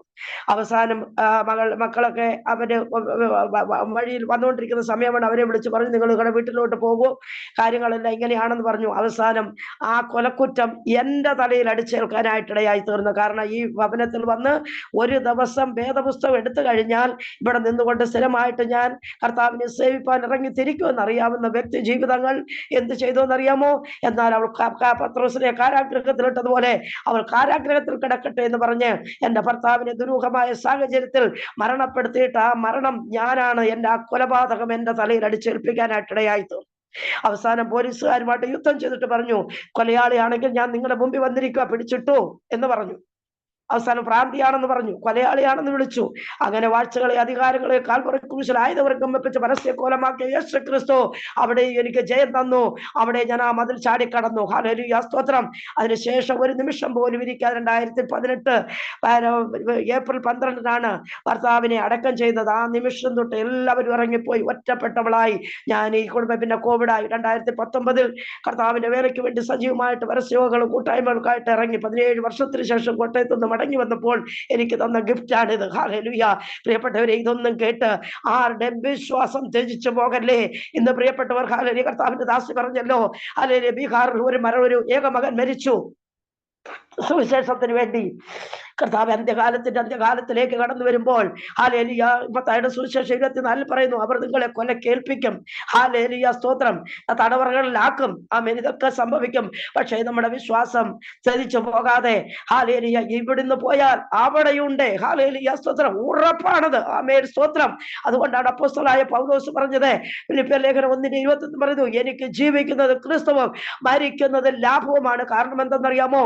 ഫിലിപ്പിയർ ഫിലിപ്പിയർ 3:20 പറയുന്നു, നമ്മുടെ പൗരത്വമോ സ്വർഗത്തിലാണ്. നമ്മൾ ഇന്ത്യൻ പൗരരാണ്, അല്ലെങ്കിൽ അതാത് രാജ്യങ്ങളിലെ പൗരത്വം നമ്മൾ മേടിച്ചിട്ടുണ്ടെങ്കിലും ഒരു വിശ്വാസിയുടെ, ഒരു ദൈവ പൈതലിന്റെ പൗരത്വം എവിടാണെന്ന് അറിയാമോ? അത് സ്വർഗത്തിലാണ്. ഹല്ലേലൂയ, സ്തോത്രം, സ്തോത്രം. അവിടെ നിന്ന് കർത്താവായ യേശു ക്രിസ്തു രക്ഷിതാവായി വരുമെന്ന് നമ്മൾ കാത്തിരിക്കുക. ആ കാത്തിരിക്കുന്ന നമ്മൾക്ക് എന്തിനാ ഭാരം? ഹല്ലേലൂയ. ഈ ജീവിതത്തിൽ എന്തെല്ലാം വന്നോട്ടെ, എന്തെല്ലാം പ്രതികൂലങ്ങൾ വന്നോട്ടെ, ഹല്ലേലൂയ, സ്തോത്രം, അവർ കൊല കേൾപ്പിക്കട്ടെ, പീഡിപ്പിച്ചുകൊള്ളട്ടെ, ഒന്ന് ഒറ്റപ്പെടുത്തിക്കൊള്ളട്ടെ, എന്നാൽ അതിന്റെ മധ്യത്തിലും നമ്മളെ താങ്ങുന്ന ഒരു കരമുണ്ട്. ഹല്ലേലൂയ, സ്തോത്രം. അതുകൊണ്ടാണ് പാട്ടുകാരൻ ഇങ്ങനെ പാടുന്നു, ഹല്ലേലൂയ, സ്തോത്രം, വേഗത്തിൽ വരുമേ, മേഘത്തിൽ വരുമേ, എന്നെയും ചേർത്തിടുവാൻ. വേഗത്തിൽ വരുമേ, മേഘത്തിൽ വരുമേ, എന്നെയും ചേർത്തിടുവാൻ. കണ്ണുനീർ തുടയ്ക്കും യേശുനാഥനെ, മാറനാഥ, മാറനാഥ. കണ്ണുനീർ തുടയ്ക്കും യേശുനാഥനെ, മാറനാഥ, മാറനാഥ. എന്റെ നിക്ഷേപം നീ തന്നെയാ, എന്റെ ഹൃദയവും നിന്നിൽ തന്നെയാ. എന്റെ നിക്ഷേപം നീ തന്നെയാ, എന്റെ ഹൃദയവും നിന്നിൽ തന്നെയാ. യേശുവേ എൻ ഹൃദയത്തിനുടയോനേ, എൻ ഹൃദയത്തെ കവർന്നോനേ. യേശുവേ എൻ ഹൃദയത്തിനുടയോനേ, എൻ ഹൃദയത്തെ കവർന്നോനേ. കൺകളാൽ കാണുമേ, കൺകളാൽ കാണുമേ, എൻ പ്രിയ രക്ഷകനെ. കൺകളാൽ കാണുമേ, കൺകളാൽ കാണുമേ, എൻ പ്രിയ രക്ഷകനെ. സുന്ദര രൂപനെ, വന്ദിതനാഥനെ, മാറനാഥ, മാറനാഥ. സുന്ദര വന്ദിതനാഥനെ, മാറനാഥ. എന്റെ നിക്ഷേപം നീ തന്നെയാ, എന്റെ ഹൃദയവും നിന്നിൽ തന്നെയാ. എന്റെ നിക്ഷേപം നീ തന്നെയാ, എന്റെ ഹൃദയവും നിന്നിൽ തന്നെയാ. ആമേൻ, ഹല്ലേലൂയ, സ്തോത്രം. എന്റെ നിക്ഷേപം ഉരുവും പുഴുവും തുരുമ്പും കെടുത്താത്ത, കള്ളന്മാർ മോഷ്ടിച്ചു കൊണ്ടുപോകാത്ത സ്വർഗരാജ്യത്തിൽ നമ്മുടെ നിക്ഷേപം സ്വരൂപിച്ചുകൊണ്ട് കർത്താവിന് വേണ്ടി അധ്വാനിക്കുന്ന, കർത്താവിന് വേണ്ടി നിലനിൽക്കുന്ന, അനേക ജീവിതങ്ങൾക്ക് വേണ്ടി ഇടവിൽ നിൽക്കുന്ന, പ്രാർത്ഥിക്കുന്ന, നഷ്ടപ്പെട്ടു പോകുന്ന ആത്മാക്കൾക്ക് വേണ്ടി ജാഗരിക്കുന്ന ജീവിതമേ, ദൈവജനമേ, നിങ്ങളോട് ഞാൻ പറയട്ടെ, ഹല്ലേലൂയ, സ്തോത്രം, ആമേൻ. കാരണം മരണത്തിൽ നമുക്ക് പ്രത്യാശയാ. ഗ്ലോറി. വിശ്വസിക്കാമോ? എന്നോടുകൂടി സന്തോഷിക്കാമോ? രണ്ടു മരണങ്ങൾ കണ്ട് എല്ലാം തകർന്ന തരിപ്പണമായ ഒരു വ്യക്തിയായിരിക്കുന്നത്, പക്ഷെ ഞാൻ തകർന്നിട്ടില്ല. ഹല്ലേലൂയ, എന്റെ നിക്ഷേപം എന്റെ യേശുവാ. ഹല്ലേലൂയ, എന്നെ വീണ്ടെടുത്തവനാ. ഹല്ലേലൂയ, സ്തോത്രം, ആമേൻ, ഹല്ലേലൂയ, ആമേൻ. എന്റെ ഹൃദയത്തെ കവർന്നവനായ എന്റെ കർത്താവ് 33 വർഷങ്ങൾക്ക് മുമ്പേ ആത്മഹത്യക്ക് വേണ്ടി ഒരുങ്ങിയിരുന്ന എന്നെ, ഹല്ലേലൂയ, എന്റെ യേശുവിന്റെ ലാവണ്യ വാക്കുകൾ എന്റെ ഹൃദയത്തെ കവർന്നെടുത്തു. ഹല്ലേലൂയ. പാട്ടുപാടിയ കുഞ്ഞ് പല വചനങ്ങൾ കൂടെ പറഞ്ഞു. അപ്പോൾ ഞാൻ ഇങ്ങനെ ഓർത്തു, റോമാലേഖനം 5-6 വാക്യം വായിക്കുമ്പോൾ പറയുന്നു, നാം പാപികളായിരിക്കുമ്പോൾ തന്നെ അവൻ നമ്മെ സ്നേഹിച്ചു. നമ്മൾ അഭക്തരായിരിക്കുമ്പോൾ തന്നെ കർത്താവ് നമ്മളെ സ്നേഹിച്ചതാ. ഹല്ലേലൂയ, സ്തോത്രം. റോമാലേഖനം നാം വായിക്കുമ്പോൾ ഹല്ലേലൂയ 5:6, ഹല്ലേലൂയ, സ്തോത്രം. അവിടെ ഇങ്ങനെ പറയുന്നു, 5:3 മുതൽ വായിക്കുമ്പോൾ പറയുന്നു, അത് തന്നെയല്ല, കഷ്ടത സഹിഷ്ണുതയെയും സഹിഷ്ണുത സിദ്ധതയെയും സിദ്ധത പ്രത്യാശയെ ഉളവാക്കുന്നു എന്നറിഞ്ഞ് നാം കഷ്ടങ്ങളിലും പ്രശംസിക്കുന്നു. പ്രത്യാശയ്ക്കോ ഭംഗം വരുന്നില്ല. ദൈവത്തിന്റെ സ്നേഹം നമുക്ക് നൽകപ്പെട്ട പരിശുദ്ധാത്മാവിനാൽ നമ്മുടെ ഹൃദയങ്ങളിൽ പകർന്നിരിക്കുന്നുവല്ലോ. നാം ബലഹീനരായിരിക്കുമ്പോൾ തന്നെ ക്രിസ്തു തക്ക സമയത്ത് അഭക്തർക്ക് വേണ്ടി മരിച്ചു. നീതിമാന് വേണ്ടി ആരെങ്കിലും മരിക്കുന്നത് ദുർലഭം, ഗുണവാന് വേണ്ടി പക്ഷെ മരിപ്പാൻ തുനിയുമായിരിക്കും. ക്രിസ്തുവോ നാം പാപികളായിരിക്കുമ്പോൾ തന്നെ നമുക്ക് വേണ്ടി മരിക്കിയാൽ ദൈവം തനിക്ക് നമ്മോടുള്ള സ്നേഹത്തെ പ്രദർശിപ്പിച്ചിരിക്കുന്നു. ആമേൻ, ഹല്ലേലൂയ. ഈ പ്രത്യാശയാണ് നമുക്കുള്ളത്. ഇന്ന് നമുക്ക് കഷ്ടമാണെങ്കിൽ കഷ്ടത സിദ്ധതയെയും, അല്ലെ പരിശുദ്ധത പ്രത്യാശയെയും ഉളവാക്കുന്നു എന്നറിഞ്ഞ് ഹാലേലുയ സ്തോത്രം. കഷ്ടങ്ങളിൽ പ്രശംസിപ്പാൻ തക്കണ ഒരു ക്രിസ്ത്യാനിയായിട്ട് നീ കഷ്ടം സഹിക്കുന്നുവെങ്കിൽ അതിനൊരു വരം നമുക്ക് നൽകിയിരിക്കുന്നതാണ്. അതുകൊണ്ട് ഹാലേലുയ സ്തോത്രം. എന്നെ അവരങ്ങനെ പറഞ്ഞു, അവരിങ്ങനെ പറഞ്ഞു, ഞാൻ വിശ്വാസത്തിൽ വന്നതുകൊണ്ട് എന്നെ ഒറ്റപ്പെടുത്തി എന്ന് പറഞ്ഞിട്ട് ആരും പിന്മാറി പോകരുത്. ഹല്ലേലൂയ സ്തോത്രം. നിത്യത വ്യക്തിപരമാണ്. ഹല്ലേലൂയ സ്തോത്രം. അവസാനത്തോളം സഹിച്ചു നിൽക്കുന്നവൻ മാത്രമേ രക്ഷിക്കപ്പെടത്തുള്ളൂ. കർത്താവ് ചോദിച്ചു, മനുഷ്യപുത്രൻ വരുമ്പോൾ ഭൂമിയിൽ വിശ്വാസം കണ്ടെത്തുമോ എന്ന് ചോദിക്കുന്നതിന്റെ ഉത്തരം ഇവിടെ വെച്ച് തന്നെ ഞാനും നിങ്ങൾ കരസ്ഥമാക്കിക്കൂടാം. പ്രിയപ്പെട്ടവരെ, നമുക്ക് ഇവിടെയല്ല. ഹല്ലേലൂയ സ്തോത്രം. നമ്മുടെ നിക്ഷേപം സ്വർഗത്തിലാ. അവിടെ ഒന്നും കർത്താവ് യേശു ക്രിസ്തു രക്ഷിതാവായി വരുമെന്ന് കാത്തിരിക്കാത്ത നമ്മൾക്ക് ഇതിനെ അതിജീവിക്കുവാനുള്ള ഒരു കൃപയാണ് ഈ ദിവസങ്ങളിൽ ആവശ്യം. അതിനുവേണ്ടി പ്രാർത്ഥിക്കുന്നവർ എത്ര പേരുണ്ട്? ഹല്ലേലൂയ സ്തോത്രം. ഭൗതികമായിട്ടുള്ള കാര്യങ്ങൾക്കല്ല, ആദ്യം അവന്റെ രാജ്യം നീതി അന്വേഷിപ്പിൻ, ഇതോടുകൂടി ഇതൊക്കെ നിങ്ങൾക്ക് നൽകി തരുമെന്ന് മത്തായിയുടെ സുവിശേഷം 6:33 പറയുന്നെങ്കിൽ ദൈവരാജ്യം ഭക്ഷണമല്ല, പാനീയമല്ല, നീതി, സമാധാനം, പരിശുദ്ധാത്മാവുള്ള സന്തോഷം പ്രാപിച്ചുകൊണ്ട് നിൽക്കുന്ന ഒരു വ്യക്തി ജീവിതമേ ഈ ദുഷ്ടലോകത്തെ ജയിപ്പാനുള്ള ഒരു ദൈവകൃപ ഇന്നലത്തേക്കാൾ ഇന്ന് എനിക്ക് വേണമെന്ന് പ്രാർത്ഥിക്കുന്ന ദൈവജനത്തിന്, കാത്തിരിക്കുന്ന ദൈവജനത്തിന്മേൽ അഭിഷേകത്തിന്റെ ഒരു പുഷ്ടി വെളിപ്പെടുത്തുവാൻ പോകുകയാണെന്ന് ദൈവത്തിന്റെ ആത്മാവ് ഇന്ന് വൽക്കാലം പറയുകയാണ്. ഹല്ലേലൂയ സ്തോത്രം. അനേക കഷ്ടങ്ങൾ അപ്പോസ്തലൻ പറഞ്ഞു, അനേക കഷ്ടങ്ങൾ എനിക്ക് മുമ്പിൽ കാത്തിരിക്കുക. എന്നാൽ ഹല്ലേലൂയ അപ്പോസ്തലൻ പറഞ്ഞു 24:20 പറയുന്നു, എന്റെ പ്രാണനെ ഞാൻ വിലയേറിയതായി എണ്ണുന്നില്ല, എനിക്ക് എന്റെ കർത്താവ് എന്നെ ഏൽപ്പിച്ച ശുശ്രൂഷ തികയ്ക്കണമെന്ന്. തികയ്ക്കുമ്പോൾ ദൈവം വിളിക്കും. ഹല്ലേലൂയ സ്തോത്രം. അവിടെ ബീഹാറിൽ ഒരു കുഞ്ഞിനെ വിളിച്ചു. അവൻ ഈ ലോകത്ത് നിന്ന് എടുക്കപ്പെടണമെന്ന് കർത്താവിന്റെ ഹിതമാ, അല്ലെങ്കിൽ ഒരു കുഞ്ഞു തൊടത്തില്ല. ആമേൻ സ്തോത്രം. എന്റെ പൈതലിനെ എടുക്കണമെന്ന് ദൈവത്തിന്റെ ഹിതമാണ്. അപ്പോൾ ദൈവം എടുത്തു കഴിഞ്ഞു. ഹല്ലേലൂയ സ്തോത്രം. എന്നെ എടുക്കാൻ സമയമായില്ല, അല്പവേലയും കൂടിയുണ്ട്.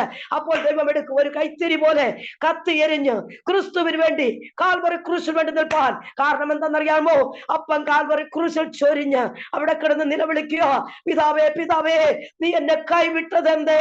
ഹല്ലേലൂയ. ഒറ്റയ്ക്ക് കാൽവറി ക്രൂശിൽ പിടയുന്ന യേശുവിന്റെ രൂപം കാണുന്ന പ്രിയ ദൈവജനമേ, അത് നമ്മുടെ അന്തരാത്മാവിൽ എന്റെ യേശുവിന്റെ ക്രൂശീകരണം ദർശിക്കട്ടെ. നമുക്ക് വേണ്ടി ഹല്ലേലൂയ പിതാവിനെ രക്ഷിക്കാൻ കഴിയില്ലായിരുന്നു. ലോകത്തിലേക്ക് നോക്കി മാനവകുലം പാപത്തിലേക്ക് പോകുക, ശാപത്തിലേക്ക് പോകുക. ഹല്ലേലൂയ ആദാമ്യ പാപം, കർമ്മപാപം, ജന്മപാപം, ഇത് രണ്ടും കൊണ്ട് നരകത്തിലേക്ക് പോകുന്ന എരിയുന്ന തീയും കെടാത്ത തീയും ചാകാത്ത പുഴുകുമുള്ള നിത്യദണ്ഡന പോയിക പല്ലുകടിയും കരച്ചിലും മാത്രമുള്ള നരകത്തിലേക്ക് തന്റെ ജനം പോകുന്നത് കൊണ്ട് പിതാവ് ഒരു നിമിഷം മുഖം മറച്ചു അവരെ തകർത്ത് കളയുവാൻ പിതാവിന് ഇഷ്ടം തോന്നി. ഹല്ലേലൂയ സ്തോത്രം. അതുകൊണ്ടാണ് ഇന്ന് ഞാൻ നിങ്ങൾ ഇവിടെ യേശുവിന്റെ നാമത്തിൽ കൂടിയിരിക്കുന്നത്.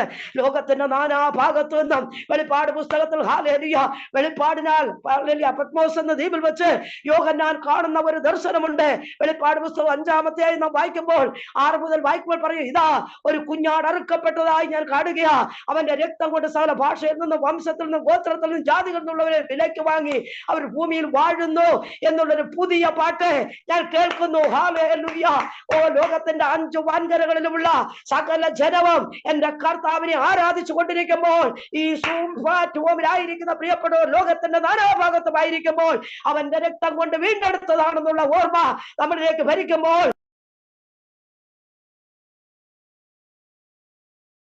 മ്യൂട്ടായി ആന്റി.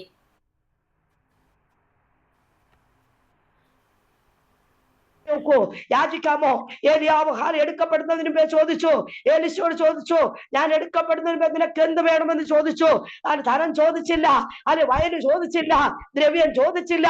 ഇത്രത്തോളം പറഞ്ഞു, നീ എടുക്കപ്പെടുന്നതിന് മുമ്പേ നിന്റെ ആത്മാവിന്റെ ഇരട്ടിപ്പ് അങ്ങനെ എനിക്ക് നൽകണമേ.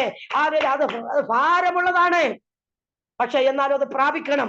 എന്നാൽ ഈ അന്ത്യകാലത്തിൽ 2 കൊരിന്ത്യർ 4:7 വായിക്കുമ്പോൾ പറയുന്നു, ഈ അത്യന്ത ശക്തി ഞങ്ങളുടെ സ്വന്തമല്ല, മൺകൂടാരങ്ങൾ ദൈവത്തിന്റെ ദാനമായ പരിശുദ്ധാത്മാവിന്റെ ശക്തി ഞങ്ങളിലേക്ക് പകരുമ്പോൾ ഞങ്ങൾ ഏത് പ്രശ്നങ്ങളെ അതിജീവിക്കുവാൻ ഞങ്ങൾക്ക് ദൈവം കൃപ തരും. ഹല്ലേലൂയ സ്തോത്രം. ആമേൻ.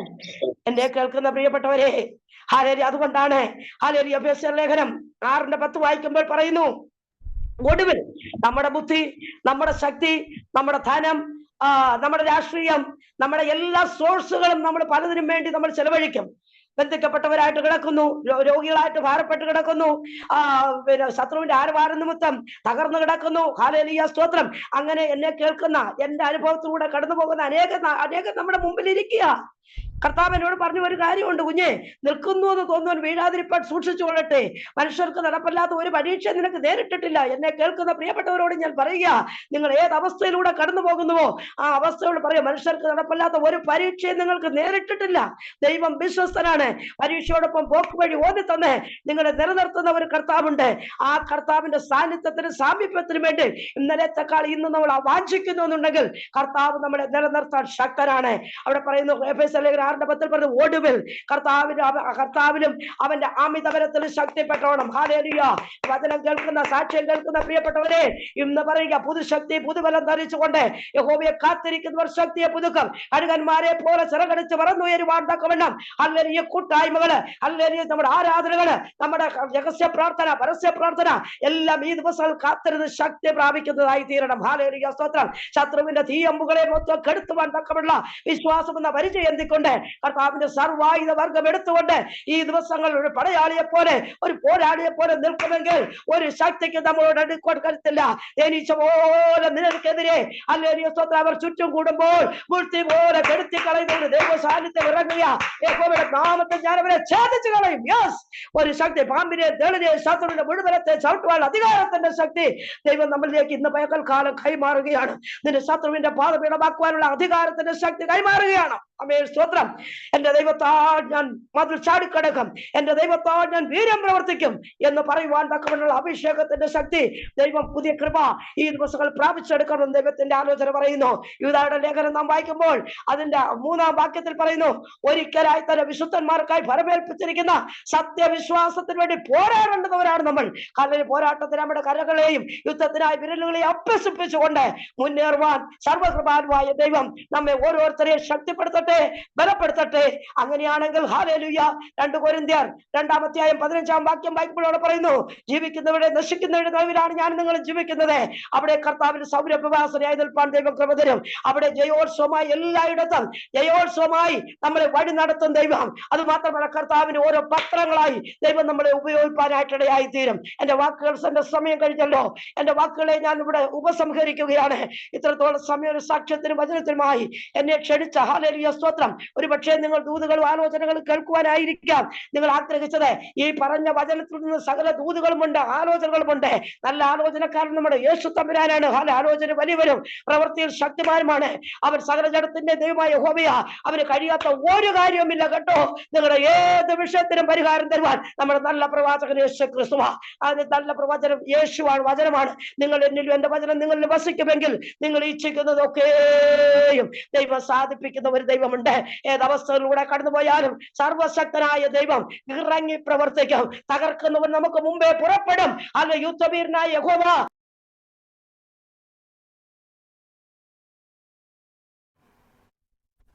ദൈവം നമ്മെ സഹായിക്കട്ടെ. എനിക്ക് ഇത്രത്തോളം സമയം ഒരു സാക്ഷ്യത്തിനും സാക്ഷ്യവും വചനവുമായി അല്ലെങ്കിൽ സ്തോത്രം പ്ലാറ്റ്ഫോമിൽ കടന്നു വരുവാൻ സർവശക്തനായ ദൈവം കൃപ തന്നു. അതോടൊപ്പം തന്നെ എന്നെ ക്ഷണിച്ച കർത്താവിന്റെ ദാസിയോടുള്ള നന്ദി, സ്നേഹം അറിയിക്കുന്നു. അതോടൊപ്പം തന്നെ ഇത്രത്തോളം സമയം എന്റെ സാക്ഷ്യത്തെ കേട്ടിരുന്ന സാക്ഷ്യമാണ് ഞാൻ പറഞ്ഞത് കേട്ടോ. ഹല്ലേലൂയ, സ്തോത്രം. ദൈവം അവസരം തരുവാണെങ്കിൽ വചനം മാത്രം പറയാനുള്ള അവസരം ഇനി ഉണ്ടാകുമെങ്കിൽ അപ്പോൾ അങ്ങനെ പറയാം. ഇത് രണ്ടും കൂടെ ചേർന്ന് പോകുമ്പോൾ ഹല്ലേലൂയ, സ്തോത്രം, നമുക്ക് വീണ്ടും വേണം വചനമെടുത്ത് ശുശ്രൂഷിക്കാനായിട്ട് പറ്റത്തില്ല. അതുകൊണ്ട് ഇന്ന് കേട്ട വചനം സാക്ഷ്യം എനിക്ക് ആരും സഹതപിക്കല്ലേ. എന്റെ വിഷയങ്ങൾ കേട്ട് ആരും സഹതപിക്കരുത്. നിങ്ങൾ ശക്തരായിക്കൊള്ളണം. ആമേൻ. എന്നെ ശക്തനാക്കുന്ന മുഖാന്തരം ഞാൻ സകലത്തിനും മതിയാകുന്നു. താഴ്ചയിലിരിപ്പാനും സമൃദ്ധിയിലിരിപ്പാനും സുഖത്തിലിരിപ്പാനും ദുഃഖത്തിലിരിപ്പാനും എല്ലാം ഞാൻ ശീലിച്ചിരിക്കുന്നു. കാരണം എന്തെന്നറിയാമോ? ഞാൻ ആരെ വിശ്വസിച്ചിരിക്കുന്നു അവൻ എന്റെ ഉപനിധിയാണ്. അവൻ അന്ത്യം വരെ വഴി നടത്താൻ ശക്തനായ ദൈവമാണ്. യൂദായുടെ ലേഖനം 24 പറയുന്നു, വീഴാതെ വണ്ണം തന്റെ മഹിമാസന്നിധിയിൽ കളങ്കമില്ലാതെ ആനന്ദത്തോടെ നിർത്തുവാൻ കഴിവുള്ളവൻ ഒരു ആമേൻ കൊടുക്കാമോ? ഹല്ലേലൂയ, സ്തോത്രം, സ്തോത്രം, സ്തോത്രം.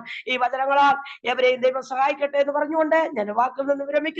ദൈവം എവരെയും സഹായിക്കട്ടെ. എനിക്ക് ഒരു തലമുറയ്ക്ക് വേണ്ടി പ്രാർത്ഥിക്കണം, ശുശ്രൂഷയ്ക്ക് വേണ്ടി പ്രാർത്ഥിക്കണം. പരസ്യയോഗങ്ങള്, ഹോസ്പിറ്റൽ മിനിസ്ട്രി, വീട് വിസിറ്റിങ്, ചർച്ച് മീറ്റിംഗ്, ഇതൊക്കെയാണ് എന്റെ ശുശ്രൂഷകൾ. ഇന്നും ഞാൻ ഉടനെ മീറ്റിങ്ങിന് പോകാൻ പോവുകയാണ്. എന്റെ ശുശ്രൂഷയ്ക്ക് വേണ്ടി പ്രാർത്ഥിക്കണമേ എന്ന് പറഞ്ഞുകൊണ്ട് എന്റെ വാക്കുകളെ ഞാൻ ഉപസംഹരിക്കുന്നു. ദൈവം നമ്മെ സഹായിക്കട്ടെ. ആമേൻ, സ്തോത്രം. Praise the Lord. Hallelujah. Thank you Indira aunty. കർത്താവ് ധാരാളം അനുഗ്രഹിക്കട്ടെ.